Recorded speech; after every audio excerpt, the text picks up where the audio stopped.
The Rolex Sports Car Series comes to rural Iowa for the first time, and NASCAR's Mark Martin comes to sports cars. It's a day of firsts, but who will be first as this championship gets even more intense? It's the Grand American 400 at Iowa Speedway. With 3 straight victories in tow, there's no questioning the Gainesco Pontiac Riley's outright speed. They are pumped. Gurney and Fogarty do it again. Well, that is certainly some sugar. But as the Rolex Sports Car Series enters the crucial phase of the season, one wonders, can this momentum carry all the way to a championship crown? Ganassi Racing's Lexus Riley has been the picture of consistency, and it has kept them at the top. But don't discount the lightning-quick Max Angelelli and his SunTrust Pontiac. Got him on the inside. That's the Max the Axe patented move right there. The Rolex Series Daytona prototypes tackle a new venue. Roval Racing from Iowa Speedway is next on Speed.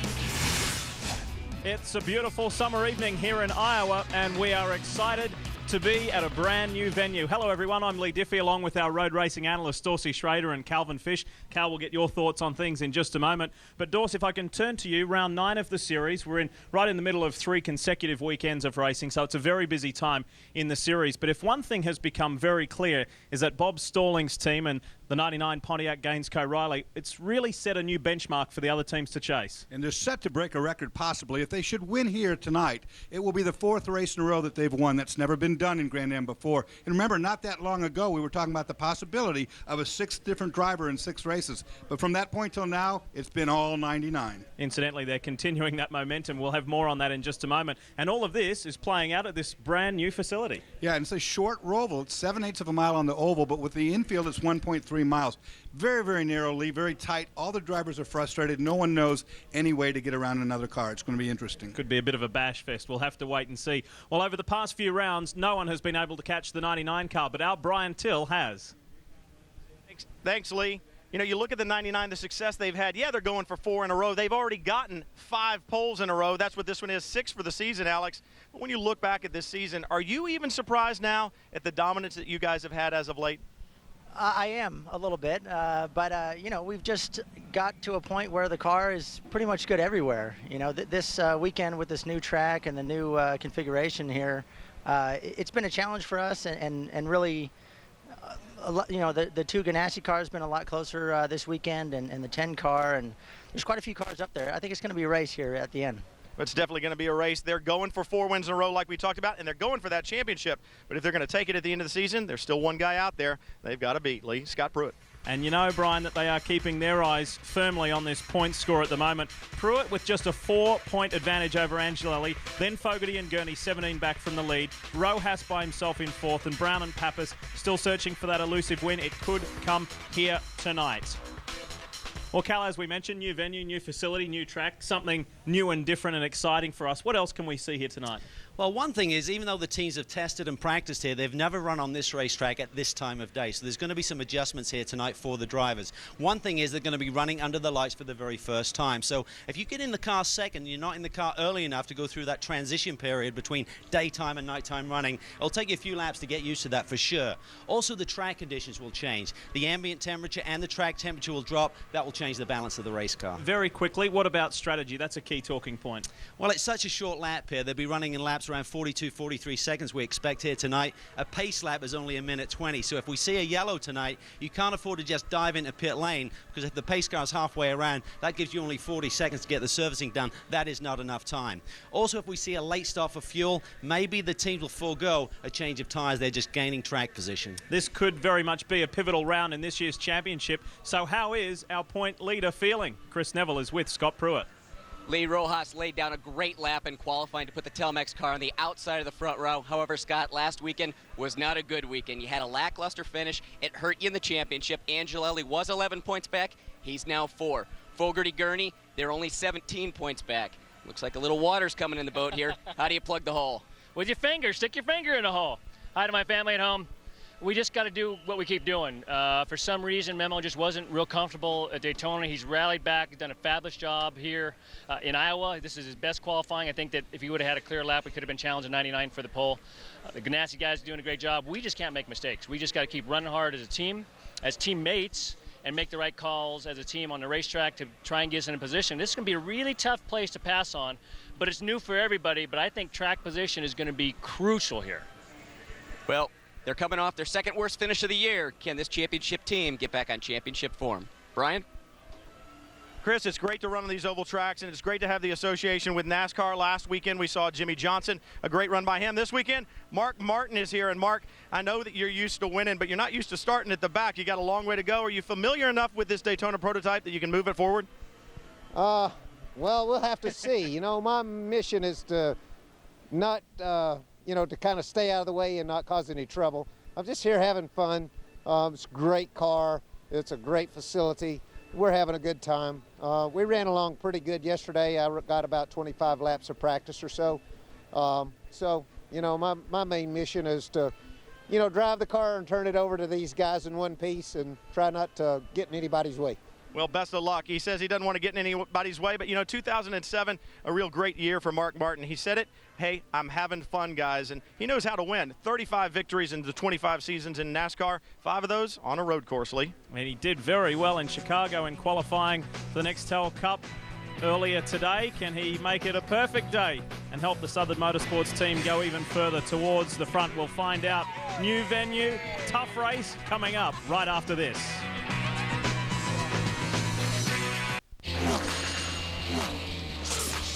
Speed's coverage of the Rolex Sports Car Series is brought to you by Rolex, a crown for every achievement.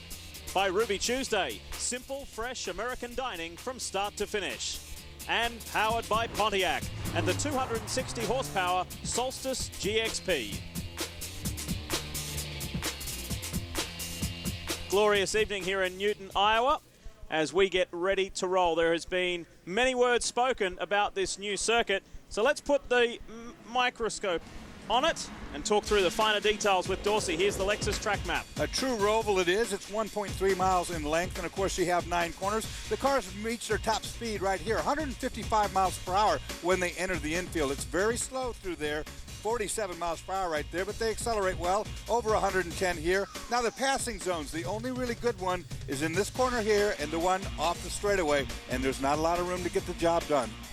Now let's take you inside the cockpit of the Mike Shank Racing Lexus. Oswaldo Negri Jr. is behind the wheel, and we've got a special guest commentator.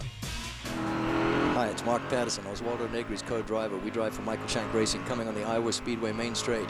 Your 4th gear, just crossing start-finish here, going in at about 135, 140 miles an hour. Coming on down, you lift down about 20% of throttle is maintained through here. Come back to full throttle. Pull it up to scratch the paint off the car right here. 5th gear, come on down and a brake right across the transition. Big braking zone down into 1st gear. You're now in turn 4. Very, very slow. Full bore, squirt. Full gas. Lift across the rumbles. Push again. You're now in turn 6, going up into turn 7. Full bore 1st gear and double apex, small brake coming in here and full bore coming out. You can hear the engine, Lexus engine pushing down into turn 9. Huge brake, get it slowed down, coming out of here. There you go. 2nd gear, now 3rd gear, coming into 4th gear, and that's how a professional race driver takes the Iowa Speedway in 41 to 42 seconds. As you can see, it was very, very busy, and we're less than a minute away from the green before we race. Let's go to the boys in the pits. Lee, at the top of the show, we talked about the championship. We talked about John Fogerty, Alex Gurney trying to hunt down Scott Pruitt, but there's another man in their way we didn't talk about. Max Angelelli, only 4 points behind Pruitt in the championship. He only has 1 finish out of the top 10, so doing really well, but he's really concerned about how strict they're being about contact, especially on this short oval, this roval that we're on today. Max Angelelli really concerned whether he can move that car forward, Chris. Brian, we're going to have to keep a watchful eye down in turn 1 and 2 on this opening lap. Now, during practice, we didn't see any of these drivers venturing up into that middle lane. Now, half these drivers are going to have to go through that middle lane. If I was out there, I think I would have wanted to stick my toe in the water to see what temperature the water was.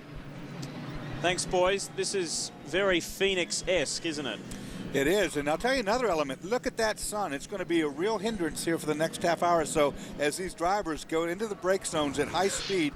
Really no visibility, Cal. It's going to be tough, and we saw the guys in qualifying pushing really hard, and I don't think they're going to want to give away that track position early. So this first lap, I think they're going to be fighting hard when they come off of this oval down in the infield, Lee. They're tightly packed. We're ready to roll. First time here at Iowa, and John Fogarty sees a clear track ahead. Rojas is exposed. Magnussen goes through right from the get-go. Pat Long is trying that high line there. He's in the gray area there, Dorsey. That's exactly what I was going to say. One car working high to 23. Nobody's been up there. They don't know what the grip's going to be like. We ride with Pat Long. Good start from Billy Orblin. A great start from Rob Finlay, running fourth.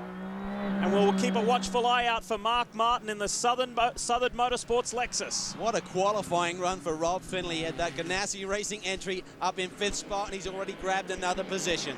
This is going to be a real frustrating race. Oh, now we see the 91 is spun somewhere on the infield there. Luckily not in the gravel trap. Contact at the back. Look at the back spoiler.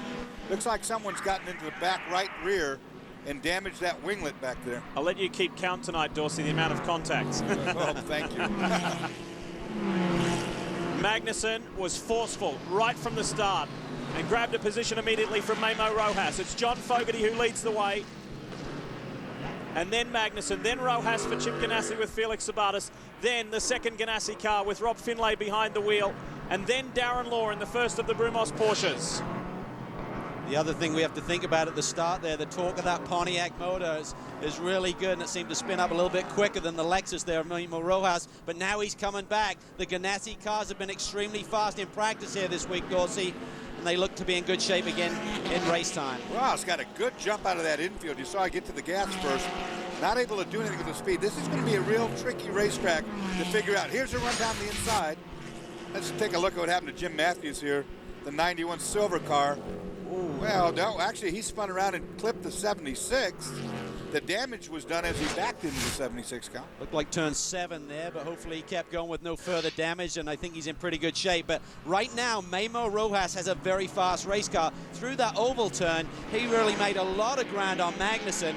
Looked to be in good shape for making a move down into the infield again. The young Mexican has put in some pretty impressive lap times this weekend. Updating you on Mark Martin, incidentally, he is up inside the top 10 already after starting at the back of the pack. That's a great run. Mark Martin only had limited time here this weekend. He got out, got about 25 laps. At the time he had to leave to go back to Chicago, he was in second place. Well, he's not new to road racing. As Brian Till mentioned, he's won 5 times on road courses in his NASCAR career, and we know him from the Roush days, Dorsey. He used to jump in those cars, having not gotten any seat time, be immediately up to speed. PLP machine is running well. Randy Ruhlman, Shane Lewis, incidentally, will share this car tonight with Mark as well. So running 3 drivers here in Iowa. Mark Patterson is hassling him, and look at the full effect of that sun. Boy, you're blind going to that corner. No way you can tell where the brake zone is.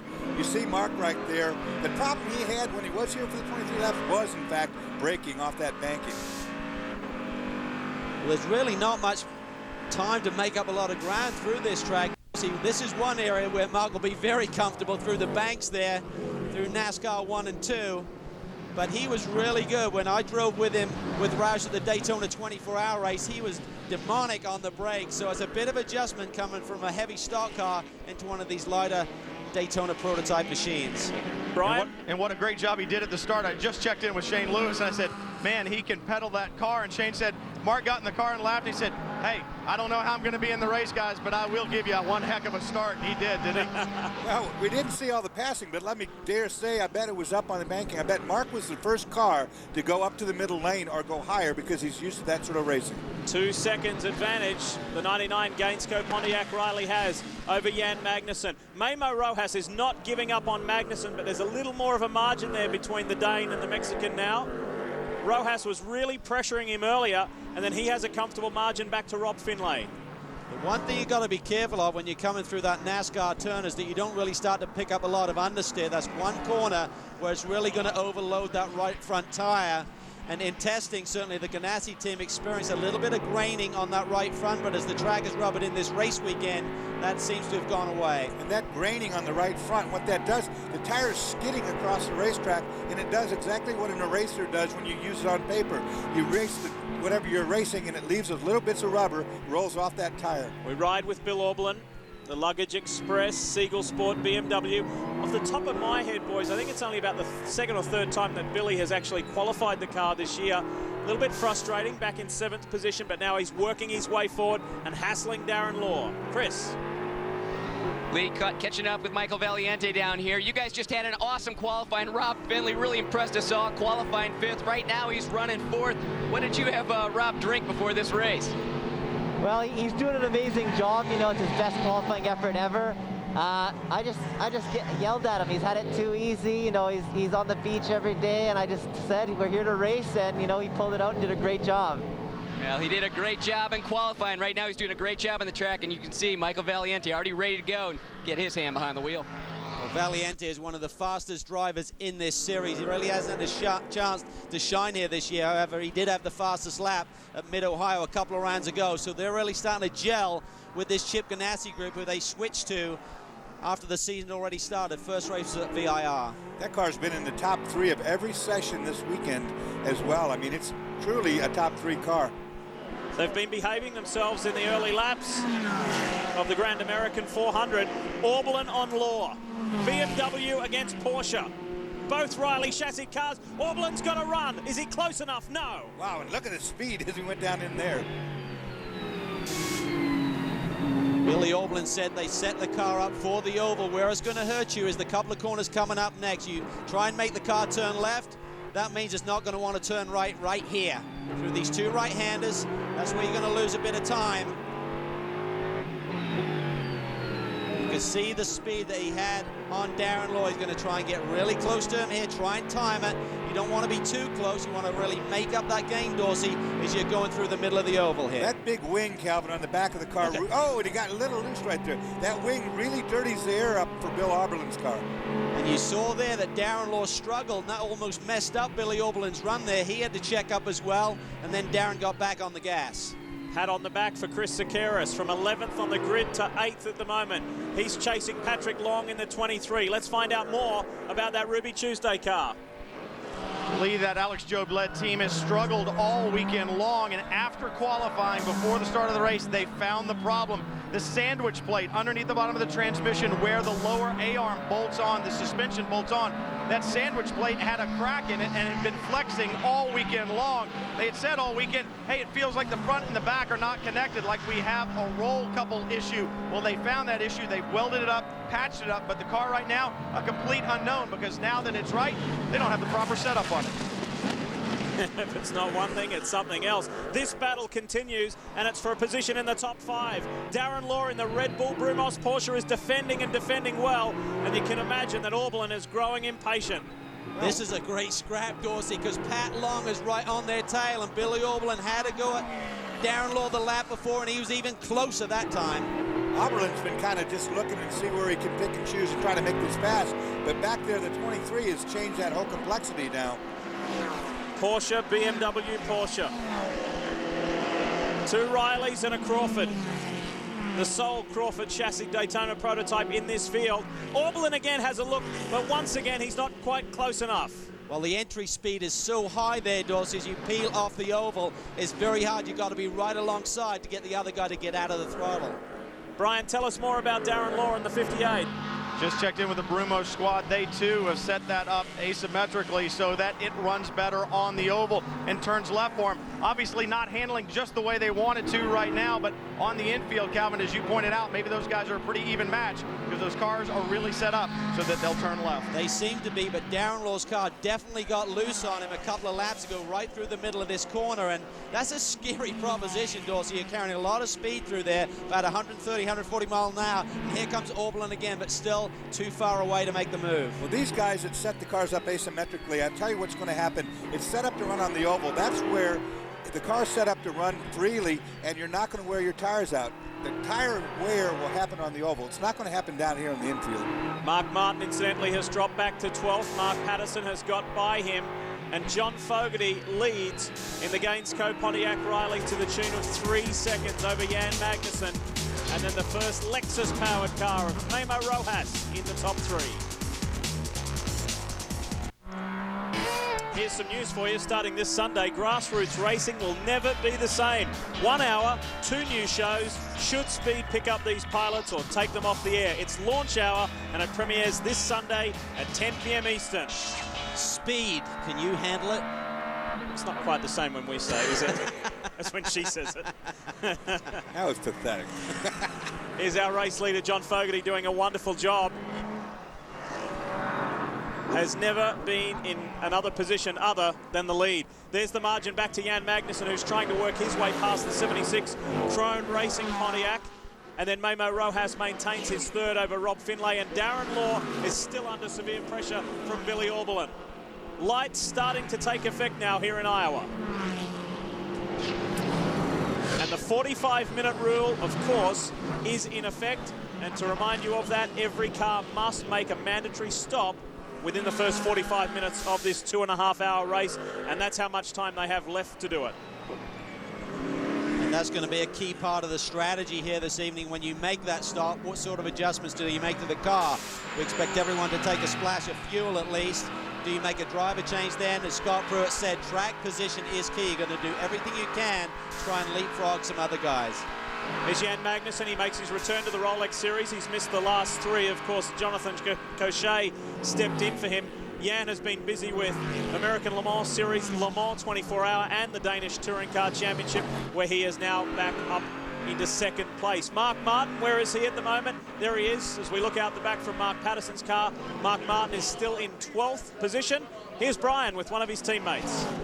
Mark Martin sharing that car with Randy Ruhlman and Shane Lewis. And Shane, you've driven all different types of cars. You've run on ovals. You know what Mark is up against. Can you describe to the people at home what he has to adapt to driving this Daytona prototype? He's never raced one.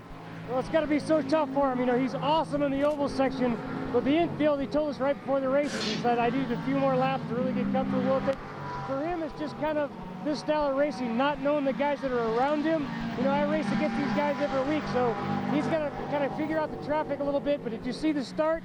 Dude, I learned a lot from him on the start there. It was awesome. So for him as well, is he's got to figure out how long he's going to keep the tire under him as well, because he ran it really, really hard. He said already, man, maybe I ran it just a little bit too hard already. So he'll do an awesome job.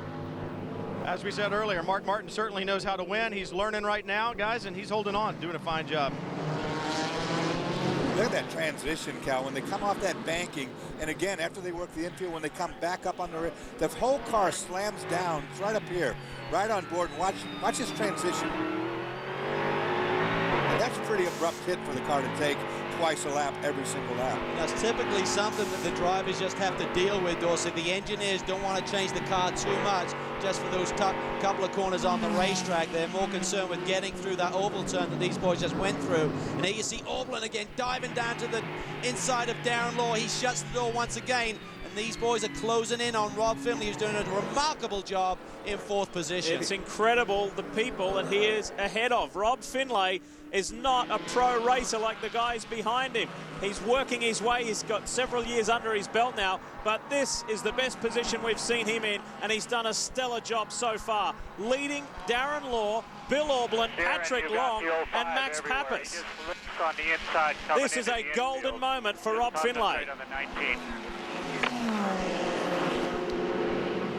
The crew chief on the 58 giving Darren Law instructions, but here we got the leaders. This is for the top spot. Finally, Fogarty is under some pressure. He's been losing time in lap traffic. He's been working through some cars, and every time that he's been in that position, he's lost ground. But now it's between these two guys. Nobody's been able to run with that 99. And they keep looking why. They did it again this weekend. They took the electronic engine management system away from the top 3 cars, and they switched them. They took the 99, they gave it to the 10. The 10 that they gave to the 01, guess what? 99 went quicker yet. Did you see that little wisp of smoke there from the 99?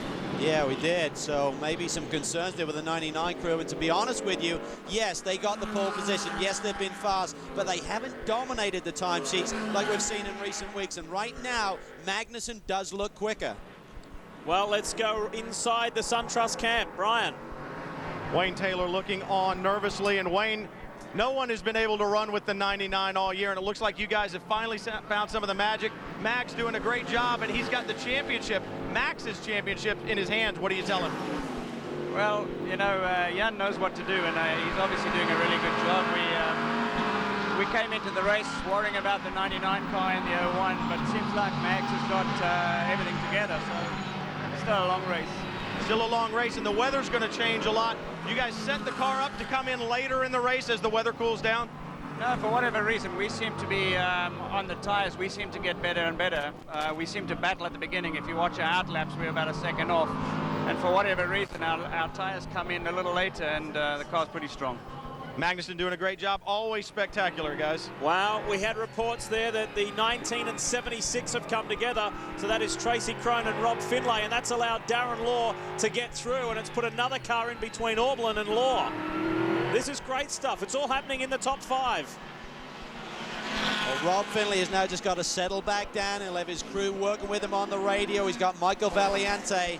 If this car is this strong in the hands of Rob Finlay, Michael Valiente is going to have a very strong evening also. So he needs to settle down. It was really just a traffic situation that cost him the spot there.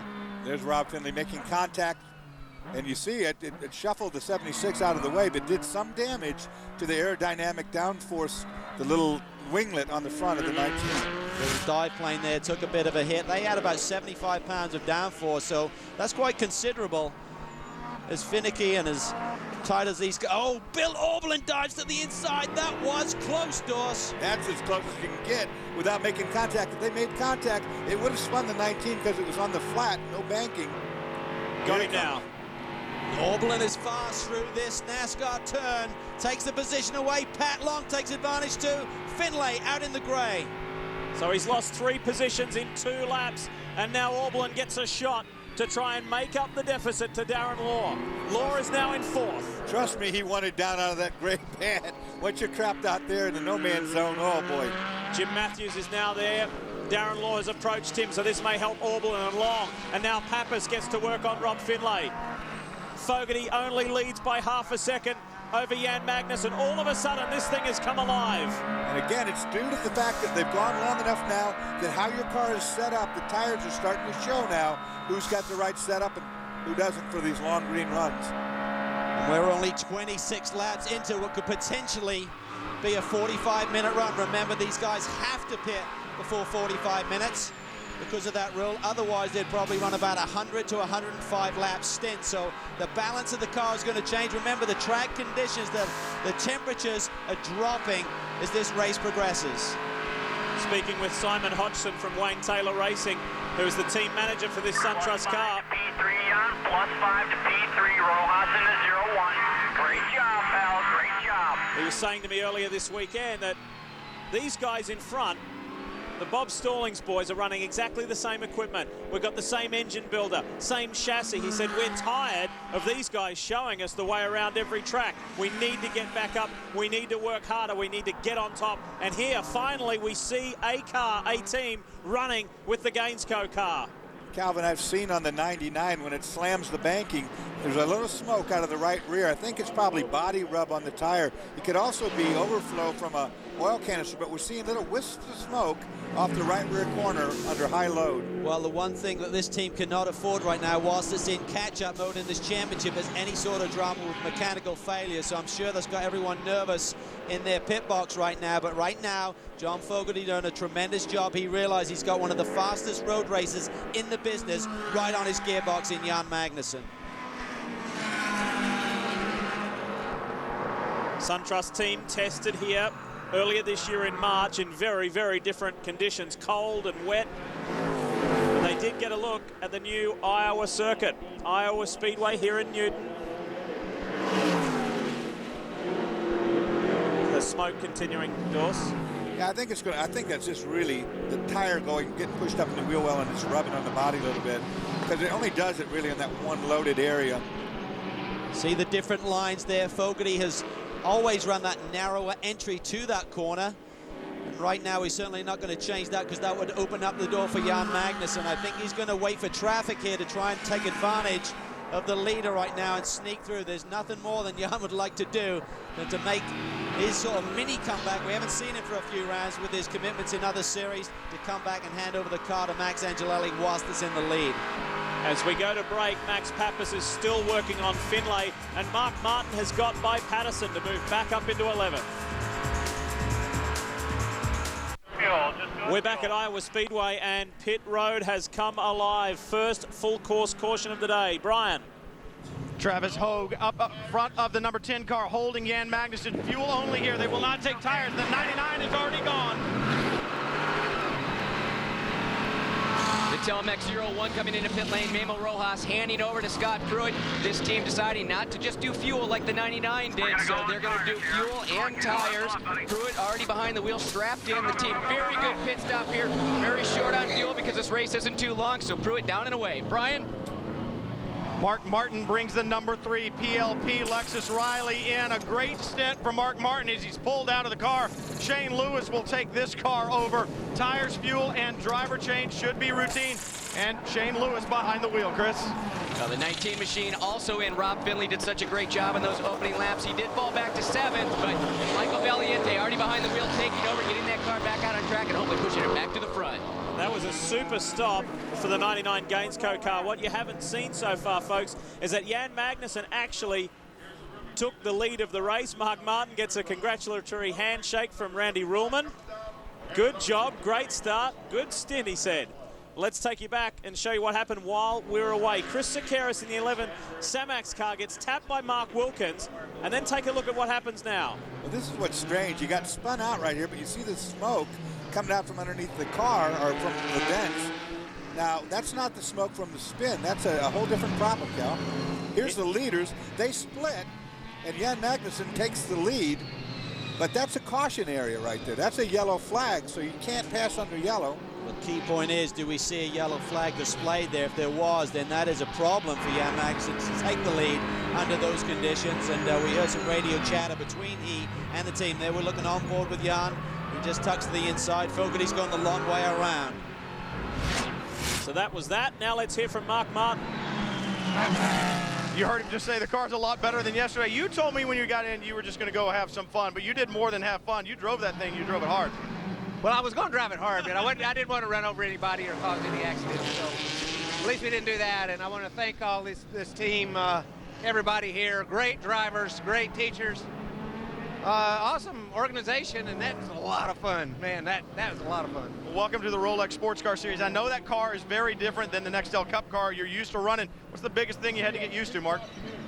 Shifting. It's the biggest thing. You know, the shift is all in line. You know, it's no H pattern. And you don't have to let off the gas going up. And just, you know, it's just a little different, but these guys were great. They taught me where all the switches were, and I didn't have the windshield wipers on and all the wrong switches on and everything. It was a lot of fun. I want to thank all the fans out here at Iowa Speedway. Rusty Wallace, you're the man for making such a great place here. Well, as I said, welcome to the Rolex Sports Car Series. Mark Martin acquitting himself quite well, guys. Yeah, well done, Mark, and well done to the fans too, because there's a good crowd here tonight on a beautiful Iowa summer evening. As the sun has set, lights are coming into full effect. We'll clean up this caution period and be back with more racing. Round 9 of the Rolex Sports Car Series continues. The Grand American Iowa 400. We are under caution, but that is rapidly coming to an end. You can see the lights off on the pace car. John Fogarty and Jan Magnussen. We ride with Magnussen is about to resume this fabulous scrap at the front of the field. Green, green, green, green, green. Let's do it again, and look who is in third place. Scott Pruitt behind the wheel of the Telmex Chip Ganassi Lexus Riley. The key for these boys who didn't take tires, that's the two leaders, is the amount of pickup that they'll get with those hot tires. When you got those little balls of rubber laying around the racetrack, the hot tires that stayed on that car will certainly have an effect in picking that up. Remember, Pruitt took tires, as did Valiente. Just about to heap some praise on the 61 AIM Autosport Lexus. However, Mark Wilkins has had his wrist slapped and will serve a drive-through penalty for turning around the Samax 11 of Chris Sakaris. And this is exactly what Wayne Taylor was talking about. He said it took a few laps for that 10 car to come to life, and right now he's feeling the pressure from Pruitt.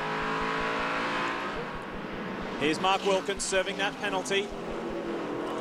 Also, we talked about the fact that under these cautions or under pit stop situations, you can go a lap down. In fact, the 23 car lost a lap during its pit stop, but it also got the lucky dog, so it gets its lap back. It's back on the lead lap.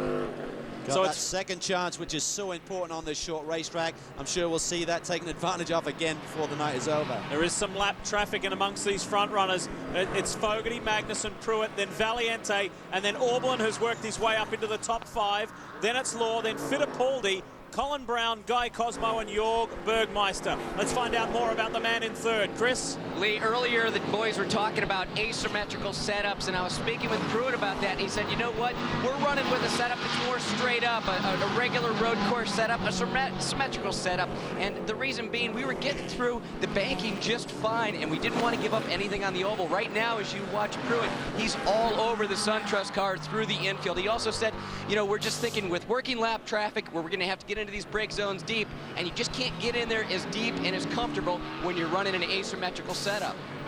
They don't come much better than Scott Pruitt. I said to him earlier today, how do you feel, mate, about the walls closing in on you? They're only 4 points the difference. Magnussen goes wide. Pruitt, has he got a run? He can keep that nose inside going into this NASCAR turn 1. He'll have a big advantage. Here he goes down on the flat. Almost. Good run. Good run. Scott has been so confident with that car in the practice sessions through the oval. He said, if I was qualifying the car, I'd be thinking about taking it flat on good rubber. Right now, Pruitt is awfully strong. I think tonight may be the night where the 99's run may come to an end, and I think Pruitt could be the man to start that run, which has been quite remarkable. Of course, Pruitt, no stranger to ovals. He's done a lot of NASCAR racing. Oh, smoke there on the back of 91. Mark Goosens is behind the wheel of the Riley Matthews Oh, trouble there machine. in the back end. You see right rear corner. We saw that from before, though, that the damage. May have been from that earlier incident on the opening couple of laps. Replay of the pass for second. This is on board Magnussen, but look for Pruitt. Just couldn't hold the apex, Dorsey, and Pruitt immediately jumps all over that, tightens that radius, gets the run, and he's in position here. Can't go side by side on this oval. We've talked to all these drivers. Once you get past the middle lane on these cars, you lose all the grip. So Pruitt now begins the chase. John Fogarty, the margin last time round was 3 seconds. We'll update it this time for you. Remember, Pruitt's tyres have 10 laps on them. John Fogarty's 48. That's a big difference. Do you see Rojas being put back in this car, or is Pruitt going to stay all the way to the end? I don't think so. I mean, there was a lot of frustration within that camp about the performance of Memo Rojas at Daytona. Very disappointing run there for him. Pruitt couldn't recover from where he was given the car. But here this weekend, you can't fault Memo Rojas. He was within a tenth or two of Scotty all weekend long and did a great job in the opening laps. But you have to believe this is the team leader, Dorsey. Yeah, it's team leader, and he is the guy. You know, they're split on their championship points. He is the guy who's going to win the championship if it's to be. So Scott Pruitt has the more experience, particularly on the oval as well. He's won champ cars, run everything. Colin Brown on Christian Fittipaldi. Fab car Pontiac, Pontiac Riley. Good scrap going on here, and this is for 7th. Talking to Christian earlier in the day, he said through this oval corner he is not comfortable. He has experience on the ovals with his champ car days. Ran at Indy, finished second there behind Jacques Villeneuve when he won the 500. So he knows ovals, but he said in this morning's practice, they didn't have it right. They're continuing to work with the setup. That's a big difference. It's only the second race they've had with this Pontiac motor, Dorsey. And the setup is different. You're not going to run the same springs and shock setup that you would run with the Porsche engine when they had it for most of the season. We talked about that, Calvin, when they decided to switch to Pontiac this late in the year. It's not as simple as just bolting a different engine in there. There's bell housing changes, there's ride height changes. Look at Colin Brown now working to the inside. He's got to run. He'll get that position down here. That is a blasting run out of turn 9. Brian, tell us more about the 39. Guys, they've been fighting an aero loose condition all weekend long, and it looks like it may still persist here in the race. You know, they had some problems at Daytona. We talked about those, some installation issues that they've worked on since then. They've improved the car. But I talked to Christian. He said it's still not as drivable as it was with the Porsche engine. It does make you scratch your head and say, why make that change? Why make it now so late in the season if you don't have time to test it? Of course, if he is aero loose, the best thing he can do right now is tuck up underneath of somebody like Colin Brown, get that dirty air off that car and get the air off your nose so it goes away. And I asked Christian the same question, why make the change? He said, we just looked at the big picture. We didn't feel the Porsche was making the mileage, and he said if we run heads up, with some of these front-running teams who have Pontiac motors. He said we're just out of the games in terms of strategy as well, so he felt for the long-term picture of this team, make the switch now and get used to this new motor. On board Bill Auberlen. He is trying to bridge the gap to Michael Valiente. That's not the car immediately ahead. That's Ian James. He's down in 14th place. Valiente is the one that he is chasing. Lee, Bill Auberlen has been all over the radio just saying how absolutely impossible it is to get around any lap traffic and also any cars that you think you are a little bit faster in front of. I just spoke with the team, and they said that they just made a big mistake in pit lane. They brought Bill in, they did fuel and tires. They did a great job with the tires, so tires were done, and they kept fueling the car. The team admitting, you know what, we should have pulled the fuel rig, short-filled them, and hopefully got a couple positions by doing that. Well, that's some of the games that the team are going to play here throughout the course of this event. Track position is key. We saw it the 99 car. They wanted to leapfrog back into the lead, and they did that by short-filling the 99 car. I believe the 10 car took a full fuel load, so that was a change of position there. Let's take a look at a replay. There's been contact a short while ago between the Ruby Tuesday Porsche of Jörg Bergmeister and Guy Cosmo filling in for JC France in the Brumos Porsche. Well, that was side to side, door to door, slammed him off the road, but I think that'll be deemed avoidable contact. Well, Mark Raffoff told us here this afternoon, the director of competition, that if there's lap traffic in the way, he's going to really be a little more lenient in these guys getting through. He realized they're going to lose a tremendous amount of lap time by sitting behind possibly a slower car. So there you saw Pat Long just giving him a little love tap there. No harm, no foul. Guy would have continued. And he's one of the few guys to have run here before. Won a Coney Challenge ST race here back in April.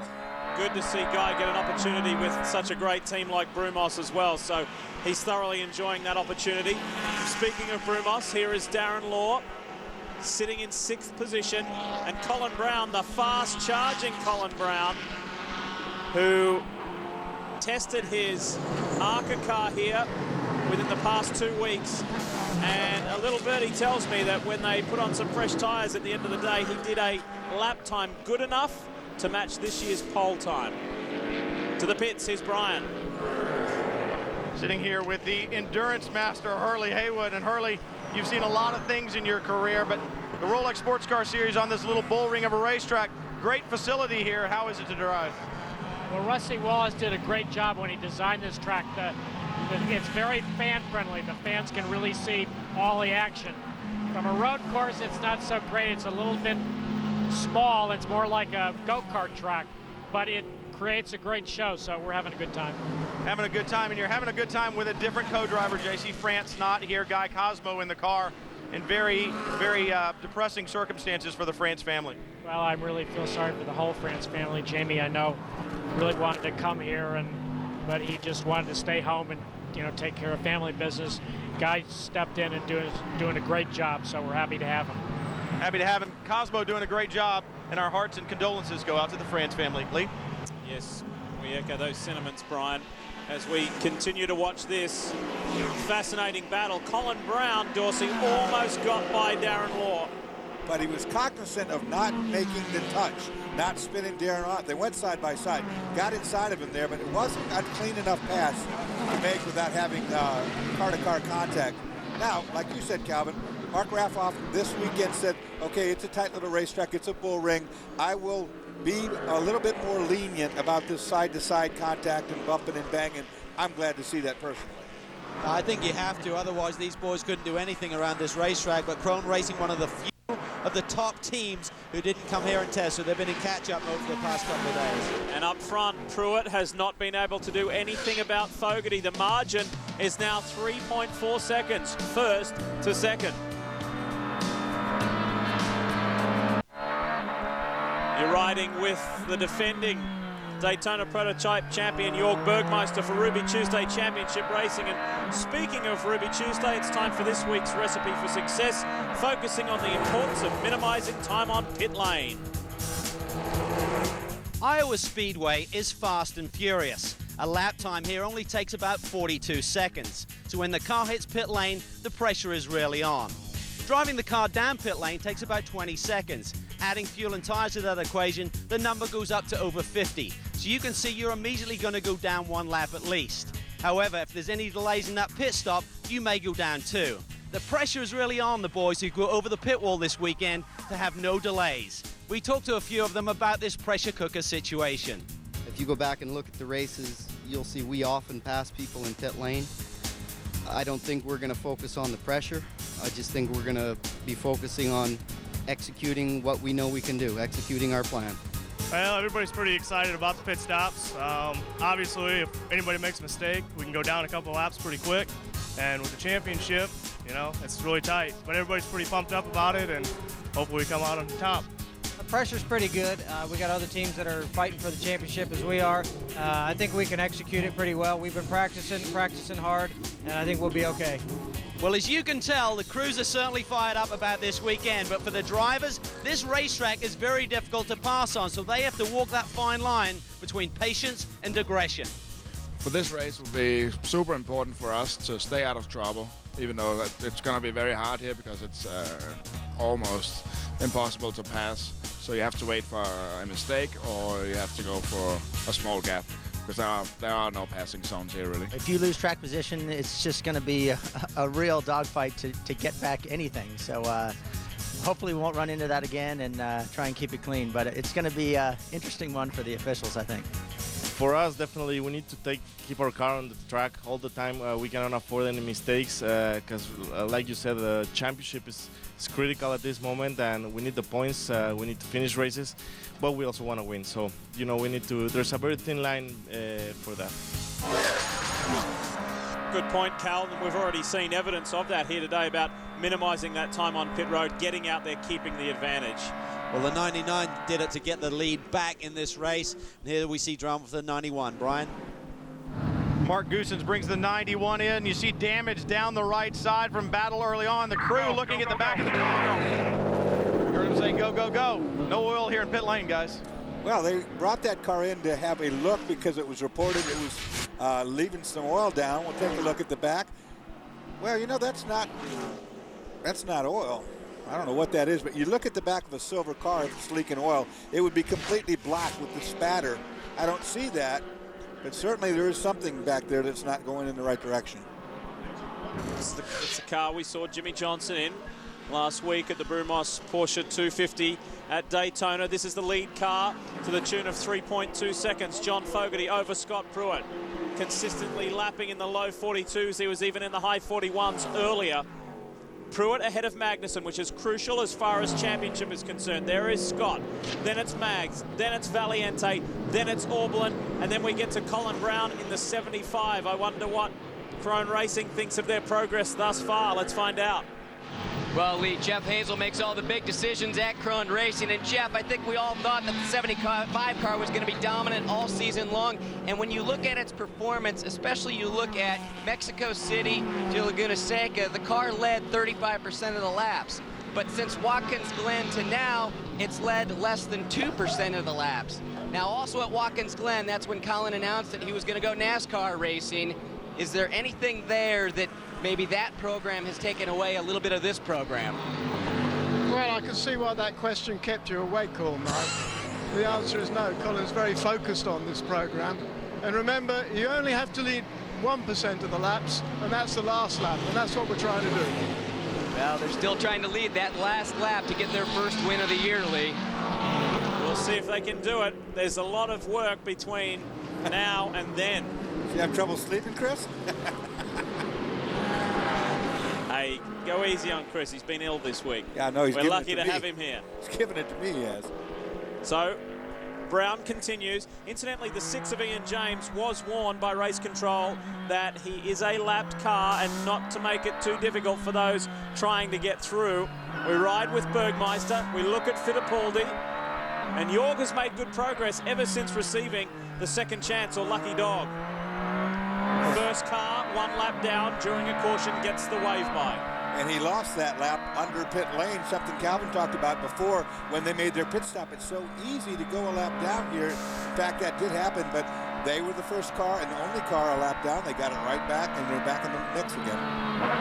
Jörg Bergmeister doing a great job now. I was talking to Pat Long at Mid-Ohio a couple of rounds ago, and he said Jörg really struggled with this car, making the switch. Of course, he won the championship last year with Krohn Racing in O'Reilly, now coming over to the Crawford. He just really didn't like the steering system, the power steering, so they made a switch to a new system, and immediately Jörg was right on the pace, so it certainly relieved a lot of tension down there in the Ruby Tuesday camp. So they've got two very strong drivers, but that's really tough when you're not getting the feedback on the chassis department from a bunch of different teams, Lee, as this car is the only Crawford in the race tonight. I was just about to say, I miss seeing more Crawfords out here, don't you, Dorse? Absolutely miss the variety of cars that we saw earlier in the season. A lot of cars parked right now because they're waiting for next year where the cars will be different yet. We saw these boys languishing at the bottom of the time charts of the first couple of sessions. Then as Brian Till gave us that report about finding a crack in the sandwich plate, which has turned them around. Suddenly they were right at the front of the charts when we initially went to qualifying this afternoon. So, but it's so competitive now in this series. I mean, if you just sneeze, you're suddenly losing 3 or 4 positions. It's quite amazing. You know, if you have a problem like that, a sandwich plate is a aluminum bottom and aluminum top that encapsulates the suspension. And if you don't find a crack like that, you chase these little things around. You keep making changes. You never find the real cause. And before you know it, you've dialed yourself completely out of the entire event. Well, this track may be short, it may be small, but it is busy. These guys do not get much rest. Let's ride with the defending champion. Let's have a listen. Turn it up at home.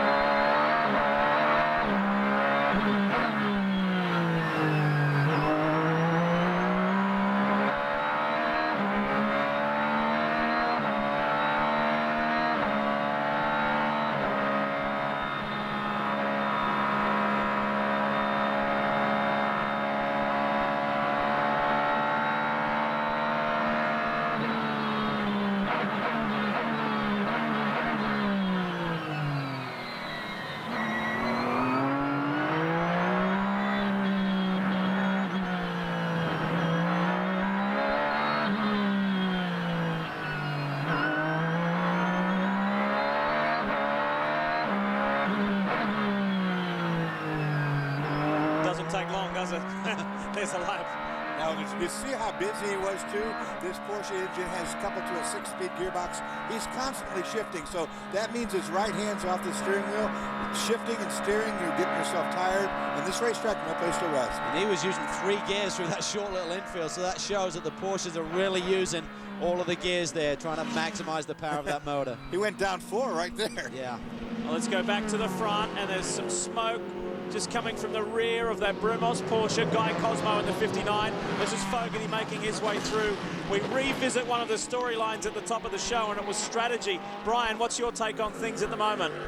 I got a question for Calvin and Dorsey. They're the strategists up there. As I look at the timing and scoring screen, John Fogarty, Scott Pruitt, Jan Magnussen, Michael Valiente. Well, first, third, and fifth, Fogarty, Magnussen, and Oberlin on their stop, they're all going to have to change drivers. They're going to have lengthy pit stops to do those driver changes. Scott Pruitt, on the other hand, Michael Valiente, Colin Brown, second, fourth, and sixth. They've already done their driver changes. These stops from now on are going to be shorter. Guys, would you think that maybe in that first 45 minutes, if you got the opportunity, you're going to take it, come in, get that lengthy driver change done so the rest of the stops will be shorter?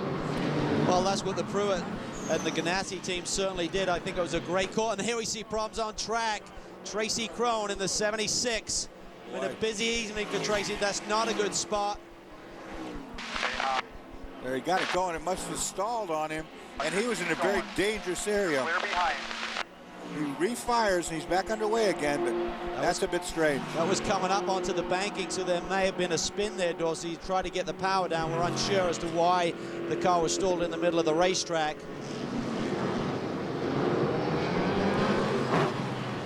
Tracy Krohn had that great podium finish in GT2 at Le Mans this year, along with Colin Brown and Nick Johnson. But this is a very busy racetrack. Take a look here and see what happens. This is coming out of the infield. There it is, gets on too much throttle. Tracy spins at the bottom and backs up. That right there where he was at was a very smart move. Get him up out of the way. Unfortunately, the car didn't refire right away.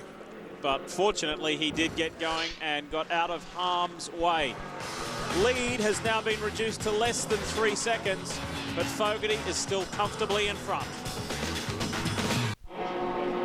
We're back at Iowa Speedway. You're watching Sports Cars on Speed. It's round 9 of the Rolex series, and this is the car to beat in this category at the moment, the Daytona prototype class, and let's show you why. It all started earlier this year in March down in Mexico City, and they had been waiting 2+ years for this moment. Bob Stalling's team, their maiden win. Boy, that was emotion overload. That was the relief they'd been looking for several years. Then to Watkins Glen in upstate New York, they did it again. They had to wait a little while, several rounds, but finally it all came together. And then at Mid-Ohio, super performance. They were in a league of their own at Mid-Ohio. Nobody got anywhere near them. And then that brought us to the most recent round at Daytona International, where they cruised to their 4th victory, their 3rd in succession in this 2007 championship. A dominating performance from Alex Gurney and John Fogarty. Now, while we were away, there has been an incident with the 10. Jan Magnussen was off track, and that has elevated Michael Valiente up into 3rd, Orblin to 4th, Brown to 5th. Air hose, drink tube, cool suit. Air hose, drink tube, cool suit. Get out of that car fast, Jan. As you can see, they're on pit road. Brian. Magnussen and the 99 in at the same time. The crew was talking to Max Angelelli earlier. They said, Max, a driver change will win us this race. You need to give me a 12-second driver change. It needs to happen that quickly. I don't know if it can, guys, and I don't know if they're in their window to make it to the end, Chris. Scott Pruitt also bringing the Telmex car to pit lane. The team taking their time, tires and fuel, trying to make sure everything's right here. They've got to get a full fuel load in the car. We're right at that edge right now. We were thinking around lap 87. These cars could make it to the end, so we're a couple laps short right now. They're going to need some caution out there, but it's Pruitt down and away. Well, the one thing here is I believe that the 10 car just got lapped because Magnussen had that problem, then the 99 car came in. So Magnussen, I think, was going to lap down at that stage with their track position within pit lane. So Angelelli has a lot of work to do. He got a good driver change, and the other concern is there any damage to the SunTrust machine? Scott Pruitt's guys, Ganassi team nailed that pit stop. We'll take a look at what this caution's about. The 10 car. Too much speed, locked up brakes, tires, and off into the gravel trap he goes. Didn't hit anything, though. Was able to continue. This has been a real hot spot this weekend. There have been several cars off at that section. Mark Wilkins is off the track as well. It's completely locked in just like a slightly left position. I was going through 4 and I just went straight off into the grass, but locked up. He's talking about his power steering just failed, and the car went to full left-hand lock. We apologize for being as spontaneous as we were with the driver's conversation right there, but the steering went to the left, Calvin. He couldn't turn back to the right. Now we have another problem to deal with. Well, we've heard issues with these DPs, having problems on the oval banking at Homestead certainly, but that's the first I've heard of it in the paddock this weekend. So maybe it was something different. We're now hearing it was a broken steering arm, so not the power steering failed, but actually a steering arm itself. And to update you as well, Mark Goosens and the Riley Matthews machine is behind pit wall as well. So this could be the 3rd car behind the wall, joining Chris Sakaris, Mark Goosens, and dramas continue for AIM. Brian, what do you have? Lee, the 23 setting up to come in. Jörg Bergmeister rolling down. Patrick Long will get in the 23. This is interesting. They are getting great fuel mileage. I checked in with the team just a moment ago. They said they can go 107 laps, so they may be able to make it to the end here. Patrick Long getting in. They had to wait to come in under this full course caution. They needed to get closer to the pace car in order for them to come in. Otherwise, if they were a half a lap behind the pace car, came to pit road, they could have easily lost a lap. They had problems early on. The 10 car did have a problem on its last stop. Took a little longer to get the tires changed than they wanted. One of the crew members dropped the wheel nut. That took a little bit longer to get it back on. And right now, problems with this driver change. They've said they had problems at Daytona with the driver change because with the taller driver getting out and then Patrick Long getting in, it takes a long time to get the belts, struggling with hoses, radios right now. Now Patrick Long finally got underway. It looked like Jörg yelling, go, go, go, but Actually, he's not in any danger of dropping a lap because the pace car is actually in the midfield section, so they still had time on their side, but Bergmeister is not pleased for a particular reason, whether it was that he was yanked from the car or... He just ran his stint where he ran as hard as he can. He's hot, he's tired, he's sweaty, and no matter what he gained by driving as hard as he did, it's all just been thrown away pretty much. Look at these seatbelts here on Pat Long. I know they're in a hurry to get him out. They don't look like they're cinched down on his shoulders right now, so that's a bit of a concern. There's been some new restrictions put into what these drivers can do on these driver changes. They're not allowed to loosen them coming down pit lane, so that's a tough call there for the officials. Let's find out from Bergmeister. Jörg Bergmeister just climbed out of the Ruby Tuesday number 23. Jörg, your stint out there, it seems like the problems you guys found with the car have made it right.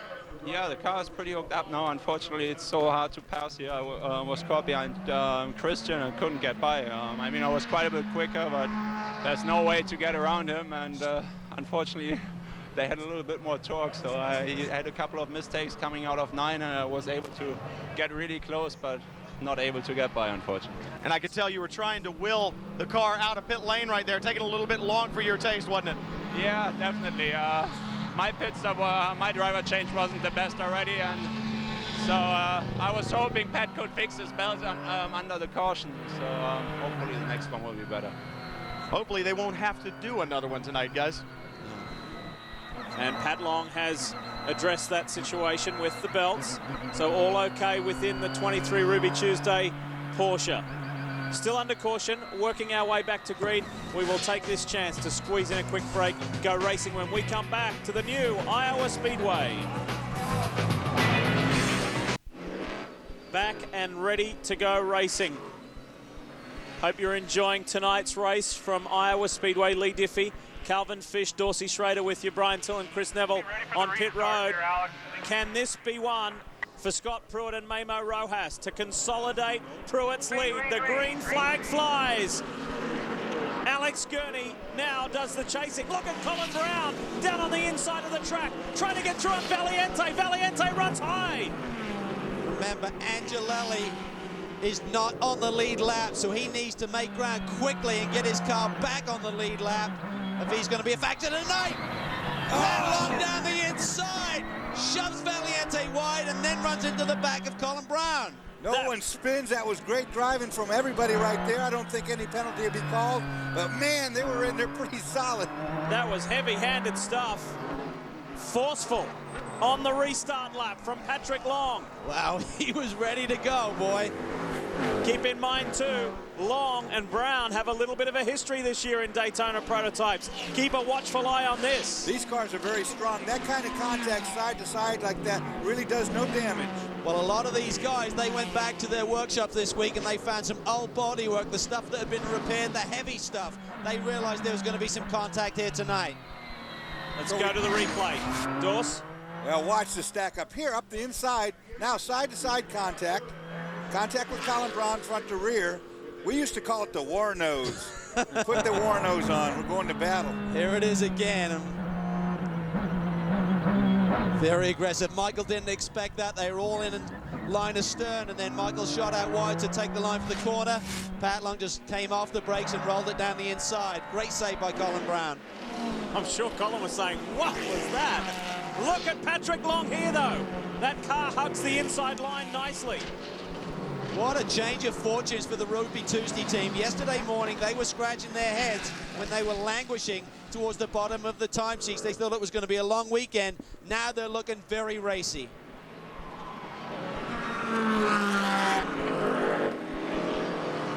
Nothing from race control about the 23. So far, so good. I guess it's just down to good, hard racing. However, the 58 has been handed a penalty. David Donahue. That penalty is going to be a 10-second hold in pit lane due to the fueler having his visor up.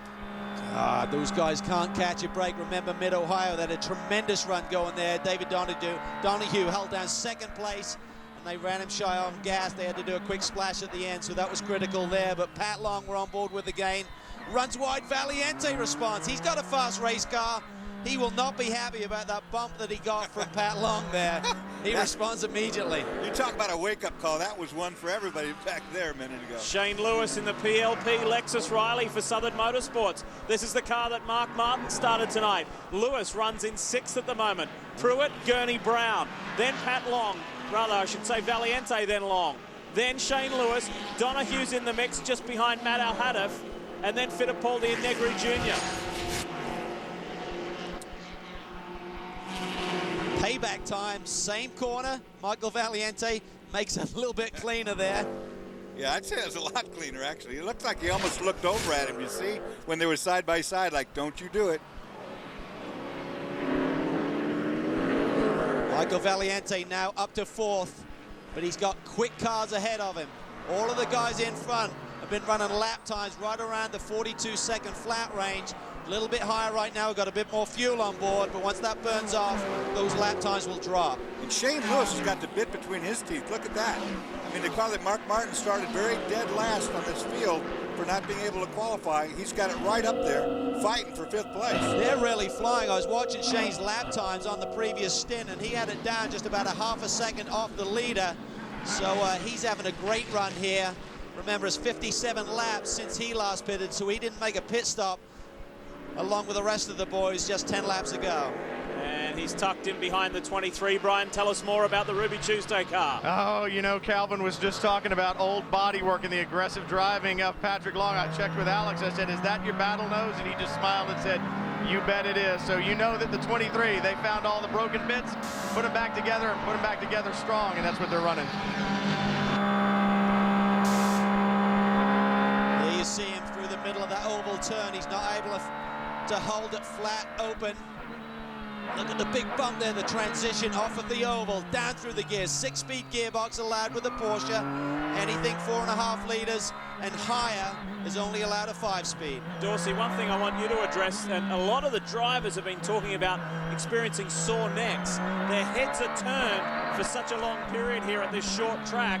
Tell us more about that. Well, you get up on that banking, you know, you're almost flat out. They got to do a little breathe between 1 and 2 as they're building speed. You're building G-force as well. That G-force is pulling your head off to the right side, and your muscles in your neck as you go on, they fatigue. There's no resting place. You're driving with one hand almost all the way around this track as your other hand's always shifting. So some of these guys have put a head restraint in that you see on stock cars, so you can lean your head against that and get that fatigue off your neck.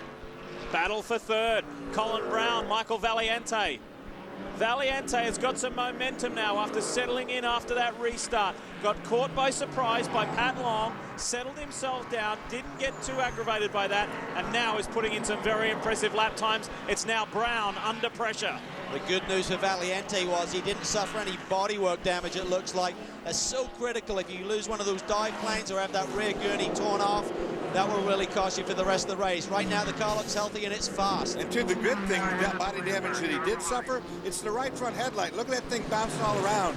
Tell me that's not going to aggravate Colin Brown to death as it's flashing in his eyes. Oh, Valiente looking to the inside again on Colin Brown there. He feels he has an advantage under braking for that turn 3. If he can just get that nose in there, and he's trying, by golly, he's trying to get that nose pushed inside the other car, and then he can get by. We shouldn't let this opportunity slip away to give some more praise to Rob Finlay, Michael Valiente's team man, his co-driver who qualified his best ever and has put this car in a position when he handed it over to Michael Valiente to be in a strong position to race through the night here in Iowa. Best position that the 19 car has finished in this year is 7th, but that's 3 times, but they've certainly shown. Here he goes again, sticks it down the inside. And there's the spin that you knew sooner or later would happen if they made contact.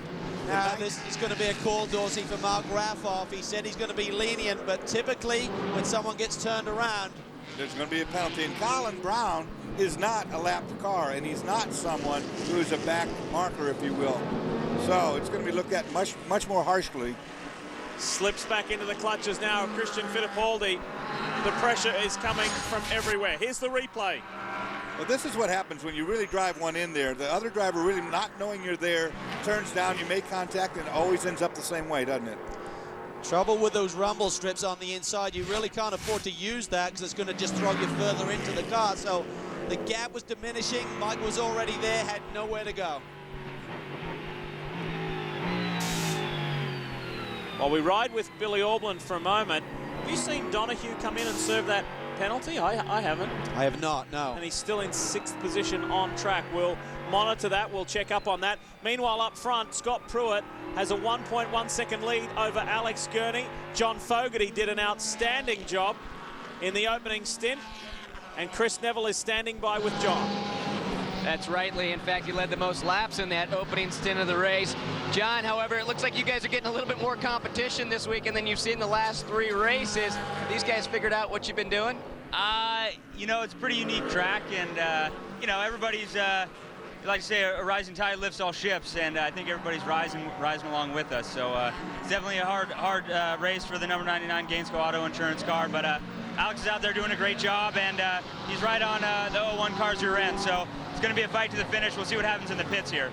Before Watkins Glen, it seemed like this team would commit a small error that really kept you out of victory lane on a lot of different weekends. After Watkins Glen, you guys are just clicking. What was the missing piece that you found? You know, I don't think it's anything was missing. We just had little things that weren't going our way. Everybody's getting along as always, and we're just executing. You know, it's as simple as that. There's a lot of moving parts to a race team, and we're all of them are moving together really well. So it's just execution. Well, the past few weekends, they were definitely the hunted. Now, right, Alex Gurney is the hunter. Brian? They were asking questions about the 58 car and that 10-second penalty. Well, the officials will not bring him to pit lane to serve that 10-second penalty. Obviously, that would end up being a much greater penalty than just the 10 seconds. If the 58 stops again, they'll hold him for 10 seconds. If he does not, they'll take that 10 off of it at the end of the race, and then they'll use it as a time adjustment and see where he falls. Aha, thanks for that, Brian. Much appreciated. Pruitt is our race leader. And there's Auberlin watching Matt Al-Hadaf do his best, who's currently in 9th place.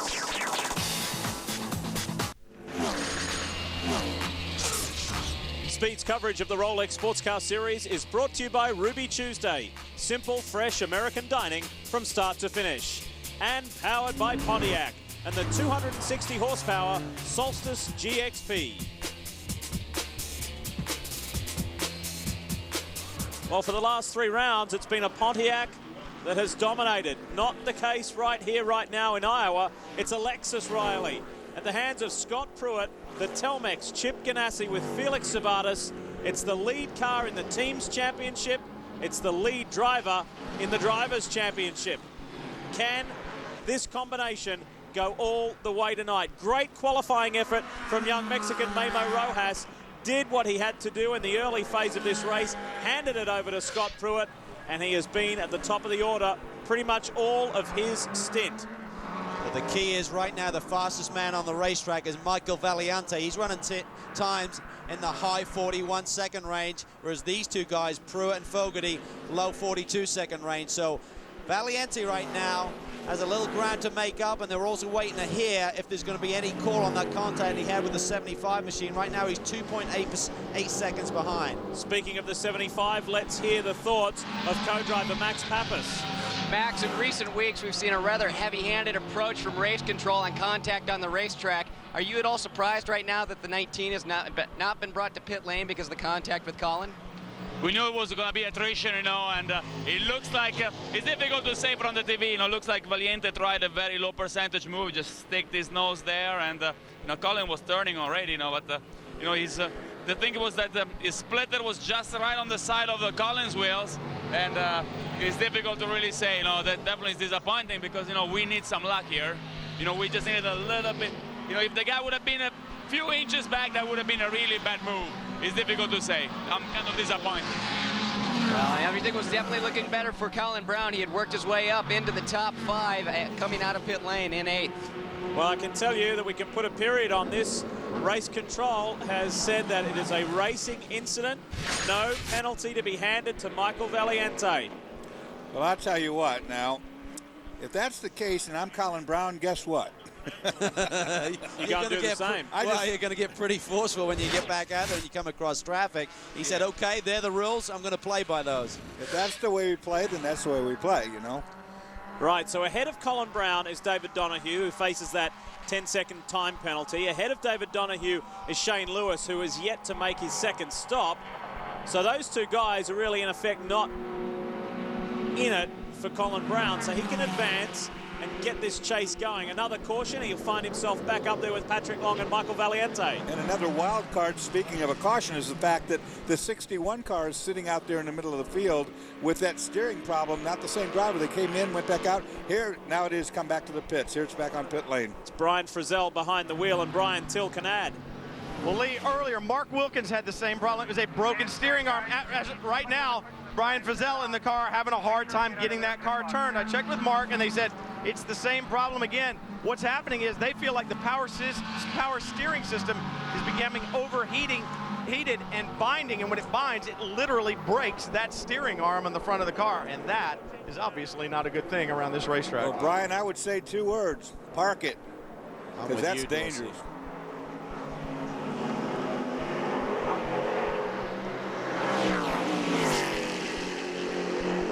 On board with Matt Al-Hadaf in 10th. Oswaldo Negri is 9th, but he's 2 cars ahead. This is Ian James in the 6th. He's actually a couple of positions behind Al-Hadaf. Matt didn't test here. He admits that he really struggled with this racetrack in the first few practice sessions, but done a pretty good job here, holding on to 10th spot. Billy Auberland had the car up in the top 5, certainly in his opening stint, so have to see what sort of strategy these boys are going to play, whether they're going to have an opportunity. If there was a caution, they may throw Bill back in the car, but they certainly don't want to give up that track position by making an additional pit stop. Said to me earlier in the weekend after his first couple of periods on this track, he said, boy, is this a handful or what? Yeah, it's very intimidating when you don't really have true oval experience. You go to Daytona, Homestead, Dorsey, that banking's a totally different deal to turn 1 here. Oh, absolutely. You see contact right there made between the 60 Oswaldo Negri trying to find his way by Matthew Al-Hadaf. Just a bump and run, if you will. And that was for position. Ozzy now holds down the 9th spot. Up front, it's as close as it's ever been. Pruitt has less than a second over Alex Gurney. There it is. And then Valiente is 3rd, Long is 4th, Shane Lewis is 5th.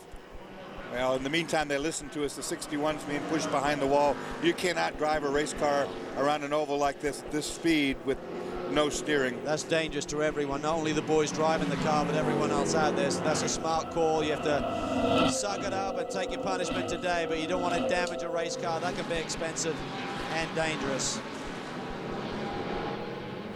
Right now, Pruitt feeling the pressure from Alex Gurney. We talked about the adjustment that Gurney would have to make dealing with these lights for the first time. Wouldn't be too bad. This track is very well lit. It's almost like driving in daylight. But Angelelli still hounding Gurney. I know if there's an opportunity, Max will want to try and get his way back onto that lead lap, but all of these cars run about the same speed. And Calvin, those cars right there, the 3, and of course the one in back there's Angelelli's lap down, those cars all just got really loose on the infield, almost like there was oil out there.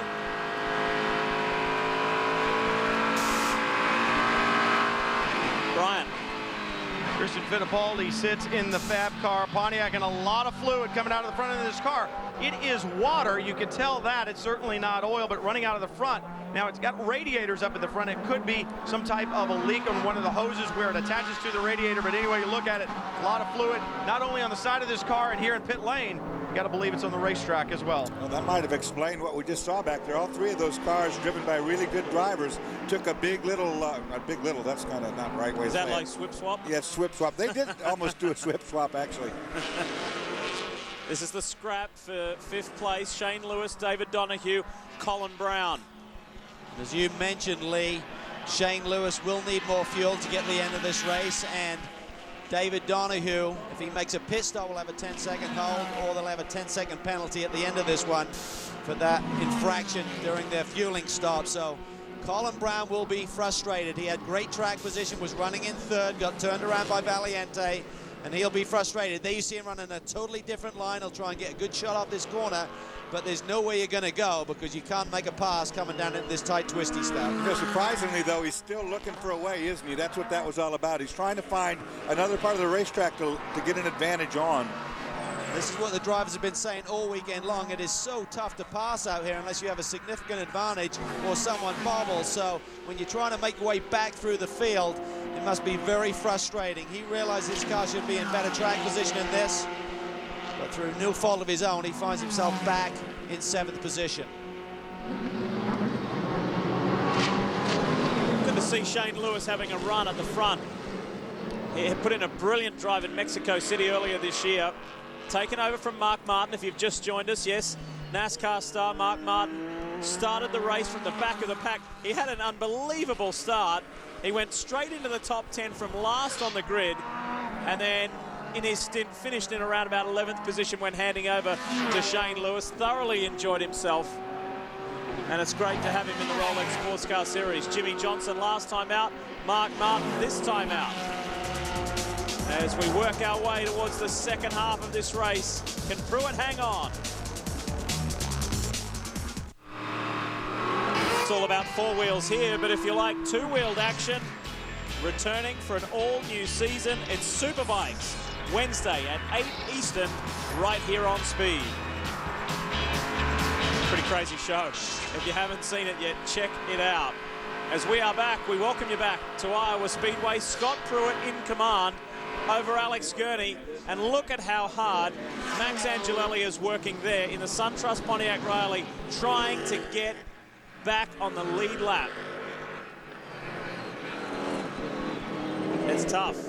It really is. If they get a caution, he's going to be the lucky dog, so he'll get that lap back. These guys will be in trouble if that happens, because he is fast right now. Chris. Well, catching up with Memo Rojas down here on pit lane. Memo, I know last weekend it was a bit of a struggle. The team didn't finish the way they wanted to, and Daytona's kind of a tough track for you, but you've really had the bit in your mouth this weekend at Iowa. Everything seems to be going well with the Telmex car. Yeah, we've been really strong all weekend. The team's done a great job bringing us a really good car that was just quick out of the box. And, well, so far we're doing good. I mean, the competition is tough, so hopefully things will keep the same way till the end. Right now, Scott Pruitt is trying to be very fuel efficient. He's turned the fuel map down just a little bit, trying to save fuel, because right now the team is saying that they're about half a gallon to the good, so they think they can go the distance, but it's very tight. Brian?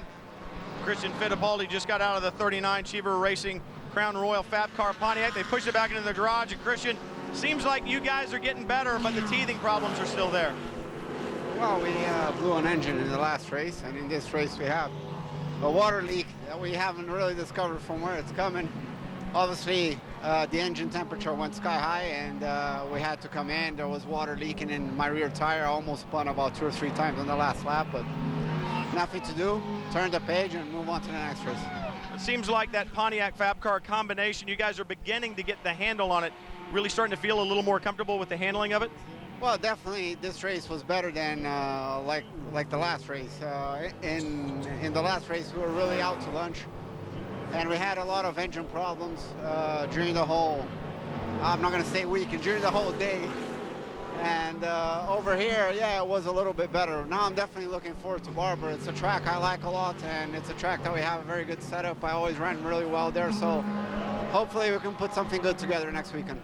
Well, they're keeping their fingers crossed, guys. Getting stronger every weekend, but as competitive as this series is, you got to do your testing, you got to do your homework if you want to run at the front. Colin Brown in the 75. He's got a clear run now, clear track. This is good. He can get about his work now, and this is how he is in a clear track position. Woo, that's the very fastest part of the course. Off the banking, dives it down the inside of David Donahue. And I would have to think, Dorsey, that maybe David Donahue's spotter gave him word that Colin Brown was down there on the inside. And there you see, they fight all the way through. Unbelievable stuff. That was reminiscent of Senna and Alessi in that Grand Prix. Side by side through 3 or 4 corners. That's a very good point that you made about the spotter up on the roof here. Tell him that he's inside, so David knew not to cut down or they would spin. Good clean racing there by both drivers. Now let's keep a watchful eye on the lap times that Colin Brown turns. It's still Pruitt, Gurney, Valiente, and Long. This will be interesting. The one thing we've still got to think about, the fact that a bunch of those leaders pitted right on the cusp of getting into their fuel window. The guys at the front of the pack right now, Pruitt, Gurley, and Valiente, pitted on lap 85. That meant they need to go 107 laps to see the checkered flag here tonight. That's a long stretch if we stay green. That's why they've got Scott Pruitt on the fuel map, that they conserve the fuel. They lean out the engine, get better mileage. Tell us more, Bri. Well, you were just talking about the 3 up front. The guy in 4th right now, the 23 car, Patrick Long. Remember that magic number? I checked with that team earlier. They said we can go 107 laps. That may be the magic number. Are we going to be looking at win number 2 for 23, just the way they did it at Laguna? Well, the other thing is they stopped a couple of laps later than the other boys, so they should be in pretty good shape. But it surprises me that Porsche's getting better mileage numbers, or they're forecasting better mileage numbers than the Pontiac and Lexus. We haven't seen that this year. Pat Long and his Porsche Power Crawford enjoyed a great scrap earlier with the BMW driver Bill Aublin. Let's see what Bill's thoughts are on this new track and the race so far. Well, in that opening scrap, he did work the Luggage Express car all the way up to 3rd place. A little bit different strategy here this weekend, Billy. You decide to start the car. We typically see you playing cleanup. Why the strategy change? Because this was a tough place. We wanted to change it up. Plus, we had a gearbox failure right before the start of the race. The Siegel Sport guys did an awesome job, put a brand new gearbox on, all new suspension, hung it on. We had no idea if it was going to work or how it was going to work. It worked great. I took something this time called Performance Drink. Everybody knows it here. I am like freaking out with energy, as you can tell. The car was fantastic. Matt's bringing the luggage home now, and say hello to Yvette. And wow, it's been great. This thing was fast, and we just got to keep it going. Well, I better look out, guys. He's got the Pruitt hands going down here, and I feel like I'm going to get poked in the eye. He doesn't need to take any performance drinks. He's hyped up enough, Billy. And Matt Al-Hadaf is doing well in the top 10 in the 05. What a sight of Iowa Speedway at night.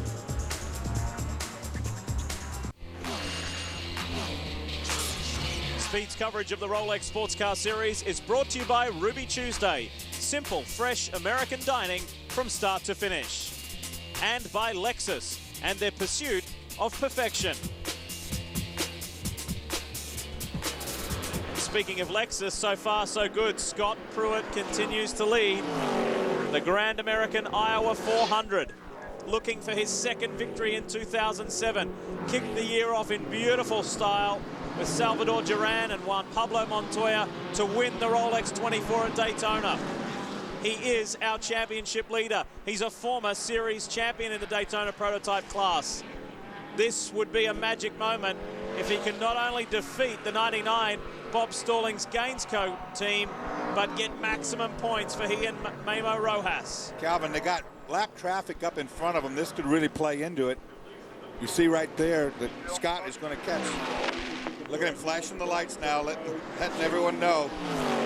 I'm the leader, I'm coming through, and I'm under heat from behind. That's Ian James, but he's been running lap times at 42.1, which is only a 1/10 of a second slower than these leaders, so it's not going to be an easy pass for these boys to get through, and maybe just enough to hold Scott Pruitt up and allow Gurney to get closer to that gearbox. And there in the background, you still see Michael Valiante lurking, but in between he and the leaders is Max Angelelli, who's still a lap down. Look at those points, boys.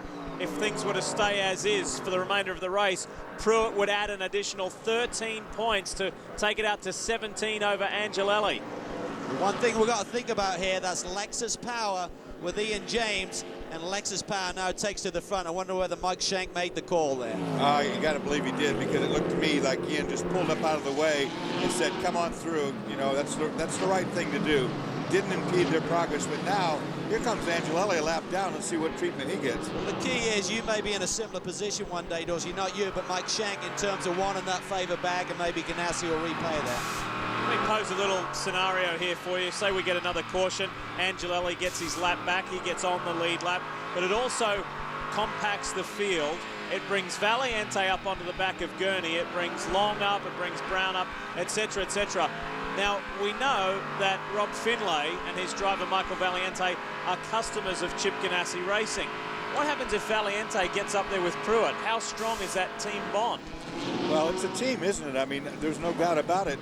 If I was Pruitt, I would not like that scenario one bit, because you've got to assume that they're going to do anything they can. I'm sorry, I mean, Scott would have the advantage there. I think more importantly, I mean, Valiante is not going to pay this car any favors, the 99 machine. He's going to try and force his way through there. He's already thought about the fact that he got away with that move on Colin Brown, so let's trade a bit of paint. Yeah, it could be interesting if we do get a caution. It's going to really make a interesting scenario. Because look, Magnussen, I mean, Angelelli is right there at speed. He's not losing anything there. He just can't find a way by, which is something they've often complained about. Former open-wheeler racer. Really shot to prominence in the Atlantic Series back when it was the Toyota Atlantic Series. Made a name for himself, the Canadian, but has really firmly found a home in sports car racing. Remember, the SunTrust Pontiac Riley of Angelelli is not on the lead lap. Max continues to play catch-up. And you keep seeing those red lights inside on the back of the cars. Right there you see it on the 10 car. That is an illumination for the dash. The dash lights and gauges don't have any backlight. That is the light. Max Angelelli currently in 9th. They're not the points they were looking for here today, but as close as this championship is, Max will be ruining that mistake that he made at Laguna Seca a few rounds ago where he ran off the road and cost them a lot of positions in that event. 4th place here. Patrick Long and Shane Lewis. Both these guys running lap times about 3 to 4 tenths off the leaders. Gurney just ran a lap time 41.8. That's the fastest I've seen here this evening. So he's really starting to get the pressure on Pruitt. As that fuel load lightens, the rubber's going down, the track is getting cooler, Dorsey. I expect to see those boys maybe in the mid-41s by the end of this one. Yeah, they'll really get going quickly here, no question about it. But I got to tell you, Shane Lewis is doing a great job. You see him right there in the number 3, doing a fantastic job this race. Mark Martin started that car, and he said at the beginning, Shane said, you know, Mark taught me something. Well, looks like it stepped his program up as well. Definitely has, and quite a unique situation. Randy Ruhlman is also going to see seat time tonight, so 3 drivers going to rotate through that 3 machine. And right now, Shane Lewis has done 104 laps. You got to think he's running on fumes. Here's Colin Brown. Dynamic run since being turned around, and he too plays the catch-up game. He is not that far away from Patrick Long. Keep your eye on this. Long was the one who came through, muscled Valiente out of the way, and then tapped the back of Brown. That wasn't anything. It didn't harm Colin, just put the car sideways. Now Patrick may feel some heat from the hard-charging Pontiac driver. Pat's really been on his game this year, doing a tremendous job. He's got refocused, moved to Florida so he can get more training in. He said that the travel schedule is better. I'm not going back to the West Coast. I get home earlier. I'm able to get an extra day of training in. And he's really been looking at the world of motor racing, and he says Sebastien Bourdais is really the yardstick that he's looking at. He said he just maximizes every opportunity he can, doesn't leave any brick unturned. Well, speaking of Champ Car, Pat's housemate, flatmate is Jan Halen, who he says is one of the fittest guys around that I know, and it's just awesome to have a training partner that pushes you the whole way. Yeah, he said, and here comes Shane Lewis. We talked about him getting to the end. That's 105 laps. And Brian Till is waiting for him. Great run, Shane Lewis. Well done. The PLP car has featured tonight. Brian? Not only a great run for Shane Lewis, but this entire Southern Motorsports team, a small team, but they do a great job. You see PLP on the side of the car, Dave Thomas Foundation for Adoption. This team based out of Columbus, Ohio, and they are a big supporter of that foundation for adoption. A real favorite of Dave Thomas, who was an adopted child himself. Shane Lewis taking fuel and 4 tires, and Randy Ruhlman doing something that is so difficult. And Dorsey, you can attest to it. Calvin, you can too. He's not getting in the car. Oh, we had thought that there would be a driver change right there, that Randy Ruhlman would get into the car. He has opted not to do that. So now this car also will have two driver lineup.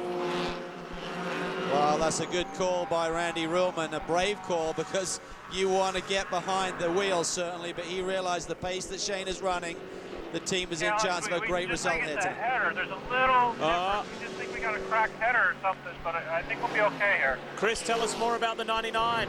Well, that's what you're hearing right now. Kyle Brennan talking to Alex Gurney. A couple laps ago, Alex reported to the team that he noticed that the engine had changed note.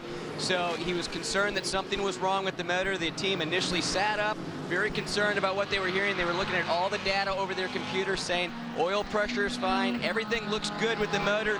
They reported to him initially that they thought maybe some of the packing in the mufflers had popped out. And right there we heard Kyle say maybe it's a cracked header right now. So it doesn't look like anything with the performance of the car, at least at this point in time. Of course, the header is one of the 8 exhaust pipes that come out that hook into the collector for the exhaust system. Losing one or cracking one of those headers, you will go down a little bit on power. That it also starts to vent that gas, that exhaust gas, back up into the car. Also can catch a fire if it cuts through completely. Well, that's a great point, Dorsey. Depending on where the crack is in the exhaust system is certainly going to expose some hot gases to the bodywork or wiring there in the engine bay. So we certainly would think there'll be some tension down there in the Gainesco pit. They need strong points. They want to win, certainly. They need to try and get in front of the championship leader, who is our current leader, Scott Pruitt.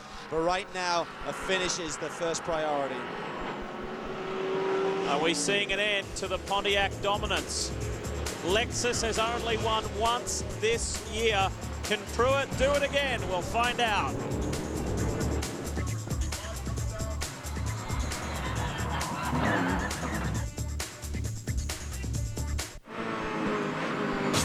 For breaking news, in-depth analysis and detailed driver stats, plus plenty more, log on to the most powerful online team in NASCAR at foxsports.com and speedtv.com. We're back, the closing half hour or so. Final 30-plus minutes of round 9 of the Rolex Sports Car Series. Pruitt continues to lead. Just before we went to break, we saw the Southern Motorsports Lexus pit, but no driver change. Brian Till, tell us more. Well, Lee, we've seen that car run well all season long. They had a great run in Mexico, a great run here. Randy Ruhlman, for you. You've won races at the highest level of the sport, and you opted not to get in the car. You didn't want to cost it the track position. How difficult a decision? Well, it's a real tough decision, as you know, Brian, from driving. Every driver wants to get in the car and make a contribution, but here at Iowa, with the laps being so quick, it's kind of a special circumstance, and we rolled the dice earlier. Mark Martin did a fantastic job. Shane's out there turning great laps, and we got ourselves out of sync on the pit stops, which should play to our advantage if we can keep it going. So to use this opportunity and take the extra time to do a driver change on top of everything would throw that all away, and so we decided to make the most of it. It's not about an individual driver, it's a team effort out here, and we really need to get this team up into the top 5, top 10, and I think we've got that car tonight. Yeah, the PLP car running so strong right now. Guys, they're hoping the boys in front are going to run short on fuel. Chris? Bob, we were just listening to you and the team talking to Alex Gurney about some of the issues going on with the 99. Is anything there going to hamper his progress against the 01?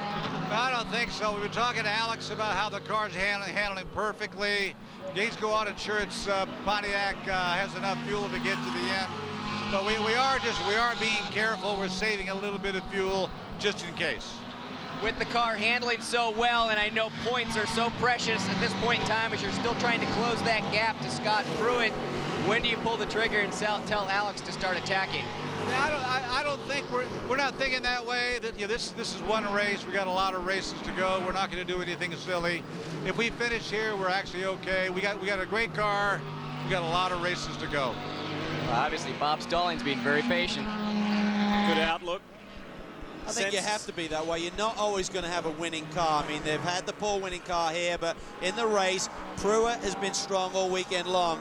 Mamo did the job in the opening stint. Dorsey got him in great shape. They made a great call there on the pit stop. They got him to the front, and we had that piece with the mechanics, the guys who go over the wall. They said, we just got to keep executing. They executed in pit lane tonight. And I was going to say earlier on, if they could win 4 in a row, say they did it, or even if they didn't, they've already won 3 in a row.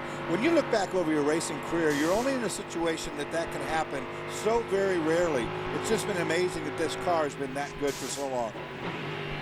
But that record is really look at this. There you see Ian James really tight behind Matt Al-Haddaf. That's the fight for 10th. Ian James in the Playboy Mike Shank number 6, trying to steal that away from Matt Al-Haddaf in the BMW-powered Riley. He almost stole his taillights along with it. Getting back to that 99 situation, they got to think the big picture. They got to think championship, and they're smart enough to know that Pruitt has a strong race car. Yeah, he's going to take a few points away from them tonight, but there's always another day. But Bob Stallings, I mean, aside from being an extremely successful businessman and now team owner and racer himself, he's very intelligent. It's the big picture. Only 6 or so months ago, they were asking themselves, why can't we win? Well, now they're 4-time winners.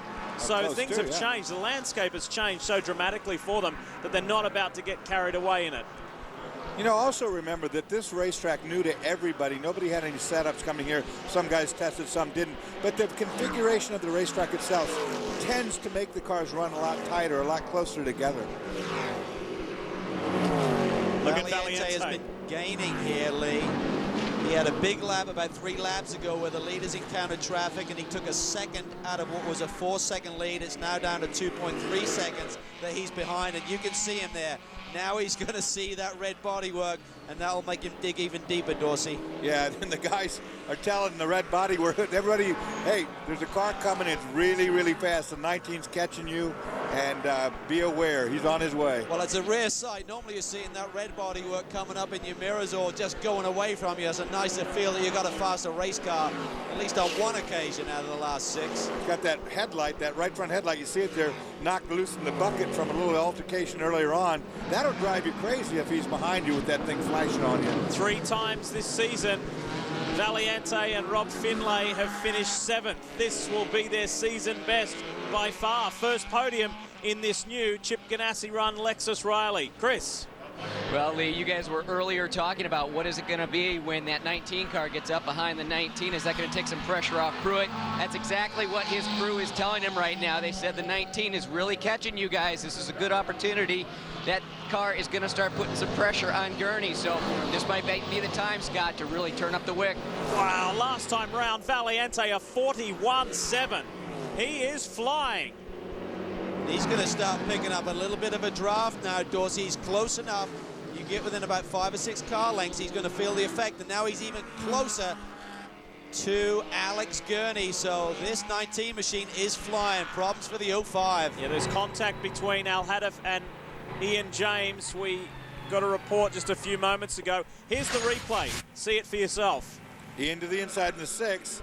Works up on the banking side by side. Oh, boy. Just a big whack right there. Yeah, Matt just came down on him, I feel. Here we're now looking at the tail end of the 05. Ian goes to the inside. And I think from the other angle that we had, it was Matt who came down on Ian rather than the other way around. He's a little bit blindsided there from his seat position in the car. He wouldn't have seen Ian necessarily, so probably not intentional. More than likely knocked the valve stem off one of those tires. He's in right away. You see they've changed off 4. Siegel Sport Trouble boys. here, the car won't start. Didn't have it down in. They're going to have to try to. They were trying to find low gear there, Dorsey, or something.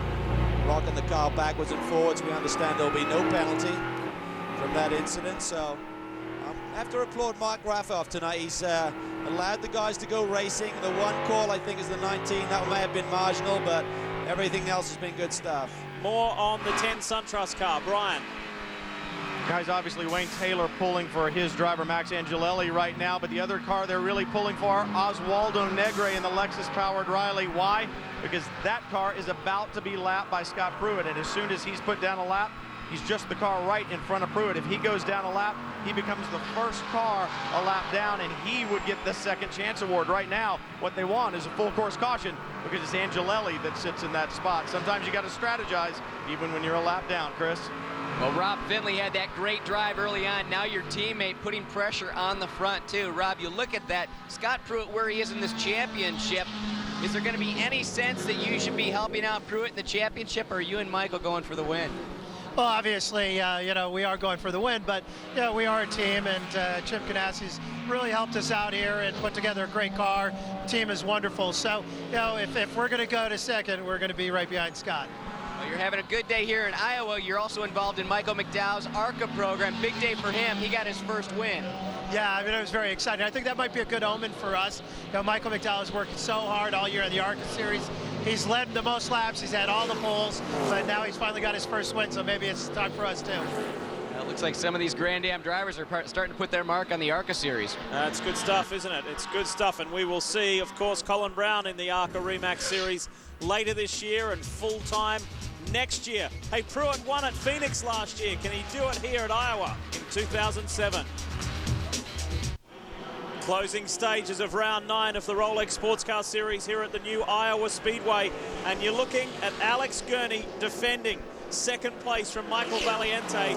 Scott Pruitt continues to lead by about 1.5, 2 seconds. And this is a big moment for Pruitt. If he can go through and collect another victory, he would create a Rolex Sports Car Series record. He is currently tied with James Weaver on 13 wins. It'd take Pruitt to 14 and be the most successful driver in the history of this series. But meanwhile, this is a fabulous scrap for second.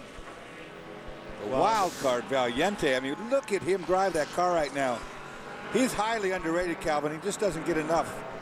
Well, really. I rate him very highly. I mean, he was an up-and-coming star. He really missed the opportunity to be a regular in the Champ Car Series. He's found his way into sports cars, and he's going to make a big name for himself here. But you have to think about the resources that Chip Ganassi Racing have. We're running on a Roval, yes, but we've been told that they're running a pretty much a straight-up setup.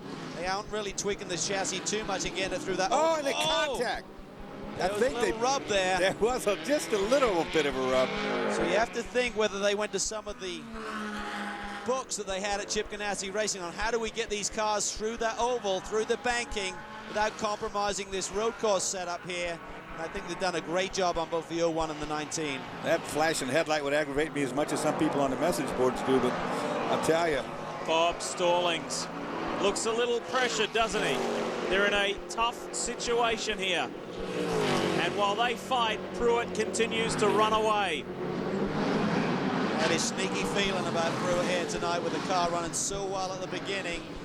You hand a car over to Scott Pruitt in good track position. He's just really impressed me over the last few years in the Daytona prototypes, Dorsey. We know he's been a great driver over the years, but I don't think I certainly appreciate how good he really is. No, if you really take a look at Scott's career from the beginning all the way to now, it would stagger you how good he really is. I don't like doing this, but my much older friend, I'll give you credit. Look at this. Valiente on the inside of Alex Gurney. Side by side. Lexus versus Pontiac, and the Lexus wins. Oh, there's a problem. He's got I heard something. I heard it too. Something go, Dorsey. I heard it as well. Went drrr, and then up the wall he went. See what he says on the radio. Okay, it looks okay on TV, Alex. The next guy back is 23 seconds, so it looked okay on TV. I heard a noise, Dorsey, and the next thing was he was up in the gray, and I don't know whether he hit the wall or not. Tires just up here. Look at the right side. Looks clean. Looks clean. I heard that. Keep digging, buddy. You look fine. I wonder if he went up on top of that racetrack and picked up dirty rubber, and we heard the rubber hitting the thing. But I definitely heard like a different noise. Maybe that exhaust note. We heard it from the audio with the 01, the 19 close to him. Oh, it's the exhaust. I heard it again right there. Yeah. If we listen to that car, it's definitely got a broken header or something in the exhaust is bad. So maybe coincidental. More problems with the exhaust, and then Alex just got really high in the gray area, nearly hit the wall. He's got to regroup here. This is pressure cooker stuff for Alex Gurney and the whole team. Let's go back. Here it is, Valiente on the right, Gurney on the left. There's a bit of a drag race, but then watch as they get it down into NASCAR 1 and 2. No one's gone side by side through here yet, and they're going to try right here. Now watch the 99. It starts headed up the hill. Look, it's headed right at the wall. I think it just got out of the groove, I really do. Brian, what's the team saying? Bob Stallings just told me that everything was fine. Obviously, got up in the gray and the car slid up, but that everything with the motor is fine, that they didn't have a problem at all. He did reiterate the cracked header, and he said that's hurting our fuel mileage.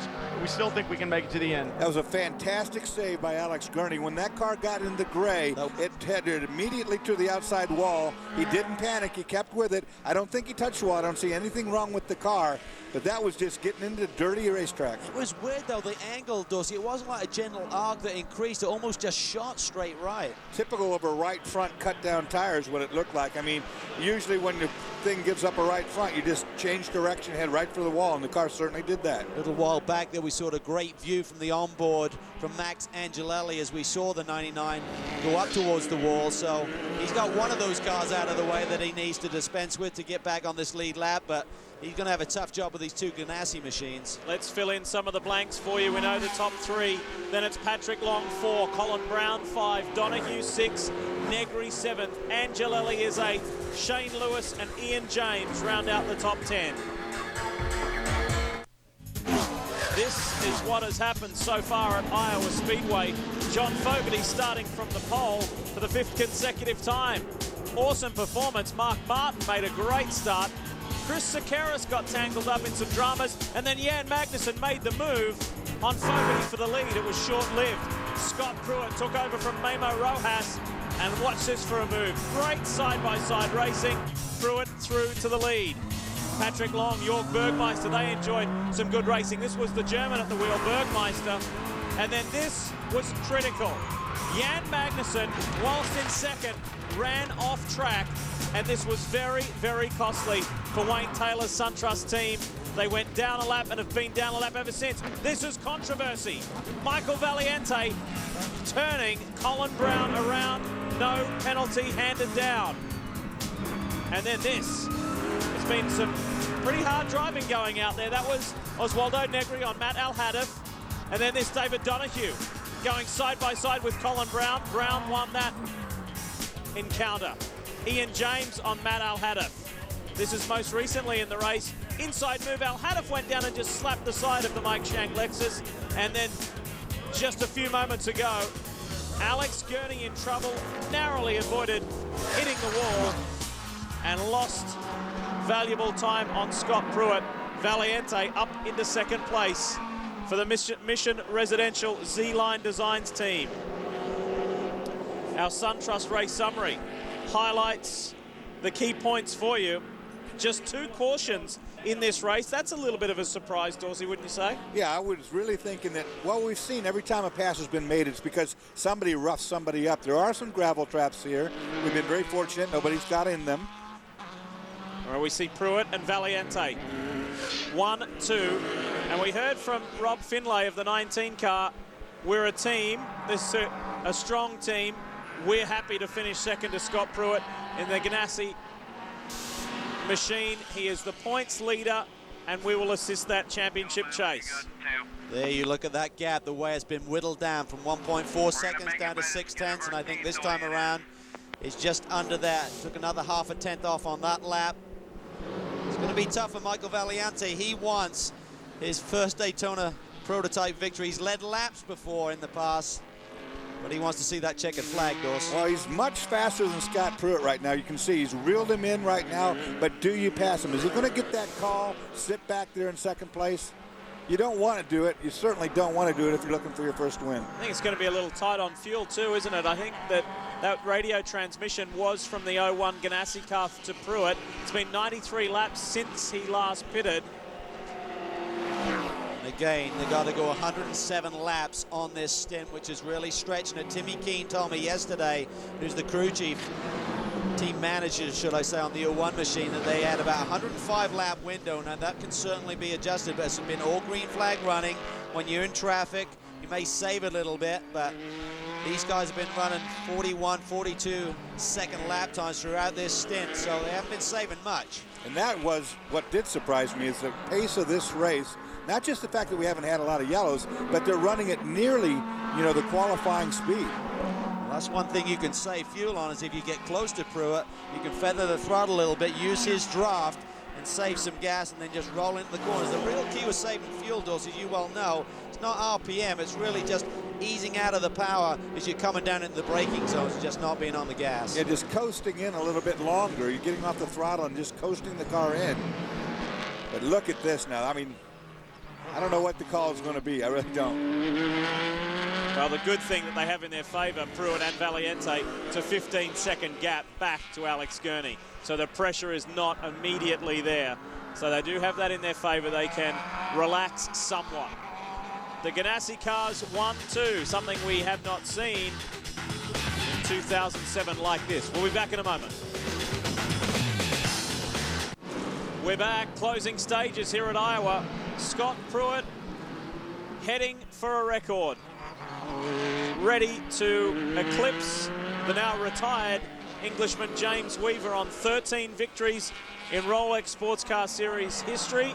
This could be 14 if Scott can hang on for these closing 10 or so laps. Scott's trying to hang on. You saw a big slide right there, Calvin, on the infield. He's feeling the pressure. He didn't want Michael any closer than he already was, getting up onto this banking. He realizes that Michael will be able to pull a little bit of a toe here. The key is it costing you any time through the middle of that NASCAR turn? Because if you're so close, you lose some downforce. It's hard to stay on the power. Chris, tell us more about their fuel concerns. Well, I just checked with the teams just to make sure because I knew it was still going to be tight. And the 01, the Telmex team, a bit concerned. They don't know if they've saved enough fuel because they've been racing so hard. So that team still a little bit up in the air. Now the 19 car, they feel like they did save enough. Both cars were in at the same time, so it really just comes down to what the drivers were doing with the fuel map and how they were using that throttle. So the 19 feeling a little bit more confident. The Telmex boys saying Scott Pruitt, he's just kind of a throttle jockey and it's hard to keep him off the pedal. Oh, look at this. Colin Brown has indeed caught Patrick Long. This is the fight for fourth. Two young American studs. I mean, we know that Colin Brown is going to be going to NASCAR land with the Roush Fenway group. Pat Long, he loves sports cars. He's under the Porsche umbrella, but right now he's feeling the heat. It's a Porsche-powered Crawford, a Pontiac-powered Riley. Brown thought about it on the inside line. See if we can get him on the exit going down here. Nope, not this lap. There you see Pat protects to the inside. I think these drivers, as this race is wore on, they're seeing where the overtaking opportunities are. And certainly down there into turn 4, you can roll off the brakes a little bit, maybe nip down the inside, but you do risk contact. Brian. Through the infield portions, you know, Patrick Long had his hands full a minute ago. He was the meat in the green sandwich, meaning he had the 76 car in front of him, Colin Brown behind him. You got to wonder, did Nick Janssen help his teammate out a little bit, hold up that 23 car? You know he let the 75 go. Here we go again. Trying to work the bottom. He's in there. Wow, that was quick. Oh, he's high. Too high. Okay, so 23 count. Same problem that we saw earlier. And that's the marbles, Dorsey. As this race goes on, we're getting more and more tire wear. The marbles are getting up there. No one's really been running the higher groove. He's really struggling. That's build up. They're turning in as tire build up. This is what Gurney was going through. We have to assume it's the same condition. Yeah, you saw the car do the very same thing, Calvin. Made about halfway up, and all of a sudden, all that rubber build up. Maybe he's got a left rear. Looked like it may have been down on pressure a little bit. Pat's going to try and stay out here. No, he's not. He's in. He's on pit road. He knows he's got a big problem. This hurts. This hurts with 7 laps remaining. Left rear, Dorsey, may have been going down. The pressure didn't look right. Brian? They're going to rear tires, guys. I could see it from pit lane when he turned into turn 1. The car very, very loose at turn in, almost probably a 20-degree angle at turn in there going into turn 1. Right side tires only. They are scrub tires right now. Now having a little problem with the air jackets underneath the car. Run over the hose. I'm thinking he's going to have to come back to pit lane on that one, guys. He ran over the air hose. Here's the replay. Colin Brown on the inside, but watch Pat Long. Oh, he got loose. He got loose, and when he did, he had to go up the racetrack. Now he's in the dirty part, and there's no stopping the car. Look. Oh, he's working hard, Dorsey. You're pedaling for all his worth. So Pat Long released back out there. It's time for us to go to a break. When we come back, we'll take you all the way to the checkered flag. And with thanks to our friends at Porsche, we go no commercial interruptions right to the checkered flag. And as our trusty statistician Rick Radajak has just informed us, this would be the first Ganassi 1-2 in Daytona prototype history. You weren't trusting him. You told him to double check it. I did, just to be sure. We've got to give him a hard time. We've got to keep him on his toes. It's Pruitt and Valiente. 1 and 2, a healthy gap back to Alex Gurney. Then Colin Brown, David Donoghue has worked his way into the top 5. Great drive from Oswaldo Negri to be 6th. Angelelli 7th. Long back to 8th now. Then Shane Lewis and Ian James. That's how it stands in the final 3 laps here at Iowa Speedway. This is the last thing that Pruitt needed. Look at the gaggle of traffic right in front of him. Valiente, can he take advantage? One car goes to the outside, opens the door for Pruitt. Long was out on the other side of the ripple strip on that asphalt infield section. There's something wrong with Pat Long's car. I think they got more of an issue with that 23 machine, Dorsey. Yeah, I think you're right. It's not right. I don't know that Valiente's trying that hard. He's back on pit lane with the 23. He's talking about Pruitt. Flash your lights at these guys. Make them pull over. The other question, Dorsey, is fuel, of course. Are they going to run out? This would be the point the last couple of laps. Get a little bit of surge there. Fuel gets away from the pickup. Valiente looks to the inside. He's not going to dive down. Boy, if it even stumbles, Calvin, with him that close underneath the back, it could be trouble too. It's Oswaldo Negri we're riding with. The 6th place car in the race. He's fighting for position well, as well. David Donahue. How nerve-wracking is this? We just got a report that Pruitt has been on the reserve for the last 5 laps. Well, remember here, 5 laps, Dorsey, is only 6.5 miles, so a little bit different. That would be the saving grace. Normally on a long track, you don't even get 1 lap or just barely 1 lap. He's on his way home. First win since the Rolex 24, if he can hang on for another half a lap. Boy, all it will take, Cal, is a stumble. 1 little cough, hiccup, it'll be all over with. Chip Ganassi will be thrilled. Felix Sabates will be thrilled. Telmex will be thrilled. And let's not forget the young Mexican Memo Rojas. He dives it in there. Valiente has a look to the inside. He's not giving this one up yet. Pruitt wins. Pruitt and Rojas win in Iowa. He responds in the most emphatic way. Scott Pruitt extends his championship lead. And he will limp home. Oh, he's down on the apron. He's out of fuel. On the fumes. He might not limp home. He might need to get an assist to get back. Good scrap for 5th place here. Negri and Donahue. Remember the penalty. David Donahue did not make another pit stop. We believe he'll have 10 seconds added to his time. This will definitely put Negri into the 5th spot. Yeah, great result for those boys. He and Mark Patterson. Well, let's hear from a first-time winner. He's with Chris. Well, we've been hearing all about the fuel situation down here. The Telmex boys finally break that streak by the 99 car. Memo, tell us what was going on. We heard about the reserve, we heard about the alarm, and now it's got out of fuel.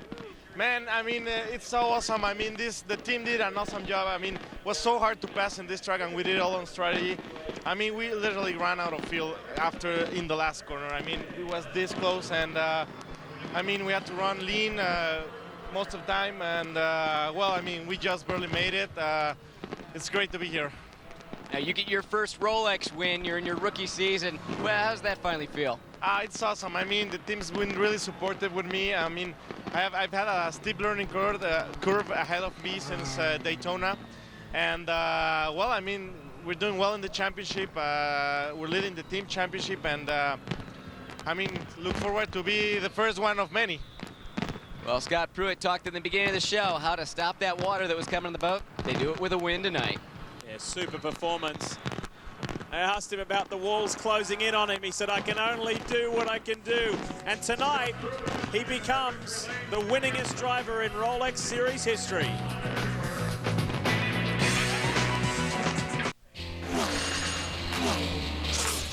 Speed's coverage of the Rolex Sports Car Series is brought to you by Rolex, a crown for every achievement. By Ruby Tuesday, simple, fresh American dining from start to finish. And by Porsche. Porsche, there is no substitute. We're back. It's time to celebrate. It's time to talk winners. Well, the past couple weeks, you've been giving up a few points. Tonight, you take them back. It's been since January since you've been in victory lane. It's got to feel pretty good. Feels great. Hi to my family at home. Great job to all the Ganassi guys, Telmex. Memo did a great job, and it was tough. It was a tough night. I mean, this is a hard, physical, tough track. The car ran great. We ran consistent. We didn't make any mistakes in the pits. We thought we played a real smart race. That's about as many laps as I want to do around this place by myself. I mean, we did about 120, 130 laps. The only difficult part was on the last lap, 3 turns from the end, we were running out of gas. I mean, it was stumbling and stalling. I'm going, come on, baby, just get to the checker, just get to the checker. Fortunately, my teammate, Michael Valiante, was on my tail. They did a great job. Congratulations to them. Just a great day for Ganassi. You've got a lot of records in the books. Tonight, you get another one. You've got the most wins of any driver in the Rolex Series. It feel pretty good? Well, that and a bucket and a half gets you Starbucks coffee, but it's great. I mean, it's exciting for the team. It's exciting for me. You know, hopefully we can just keep doing what we're doing and and just keep making ground on a championship. The Telmex boys are back to their winning ways. Brian?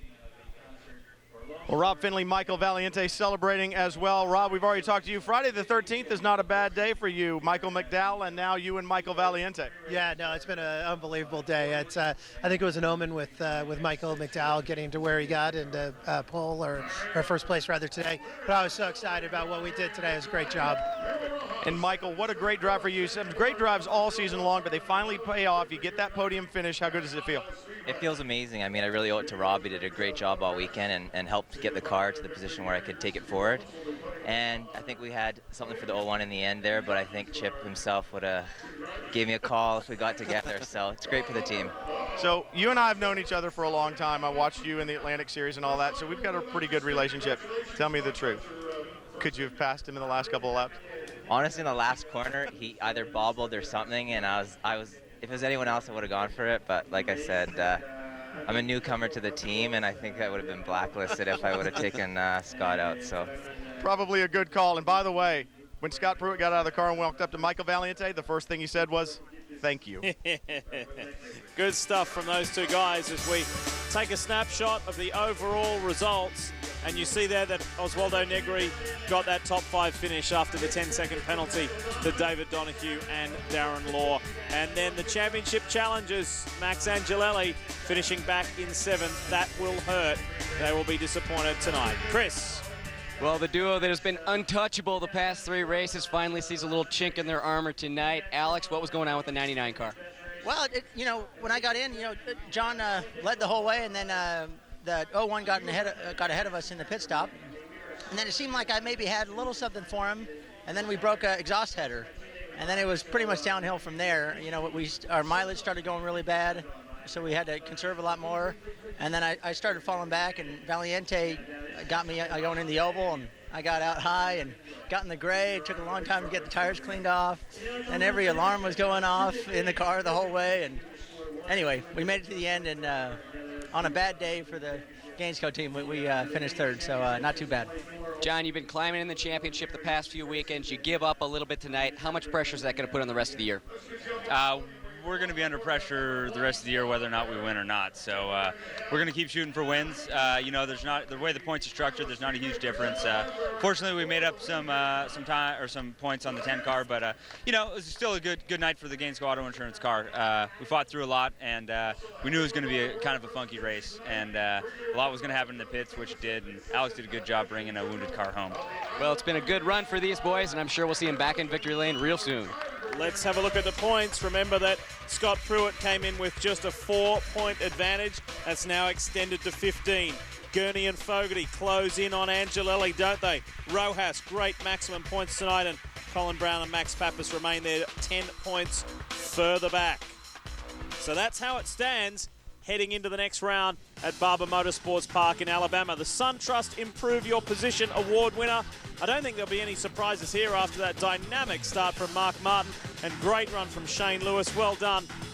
They make up 9 positions in the PLP Southern Motorsports Lexus. As the Ganassi boys celebrate, Dorsey, your final thoughts? Well, tough little racetrack, no doubt about it, but it made for a good show. I'm pretty impressed with it, really. Cal? It was a great day. I mean, what a day for the Ganassi group. Pruitt needed this badly, but maybe more importantly, Memo Rojas needed a performance like he put in tonight. We look forward to the GT race tomorrow. Hope you can be with us. It's at 2:30 Eastern. It's a 2.5-hour race for GT only here on the tight, twisty confines of Iowa Speedway. Not as many cautions as we thought, but plenty of action just as we thought. The attrition rate was high. It was a hard race, but Scott Pruitt becomes the most successful man in the history of the Rolex Sports Car Series. Can he take that all the way to a championship? We'll find out more next week from Barber Motorsports Park, Birmingham, Alabama.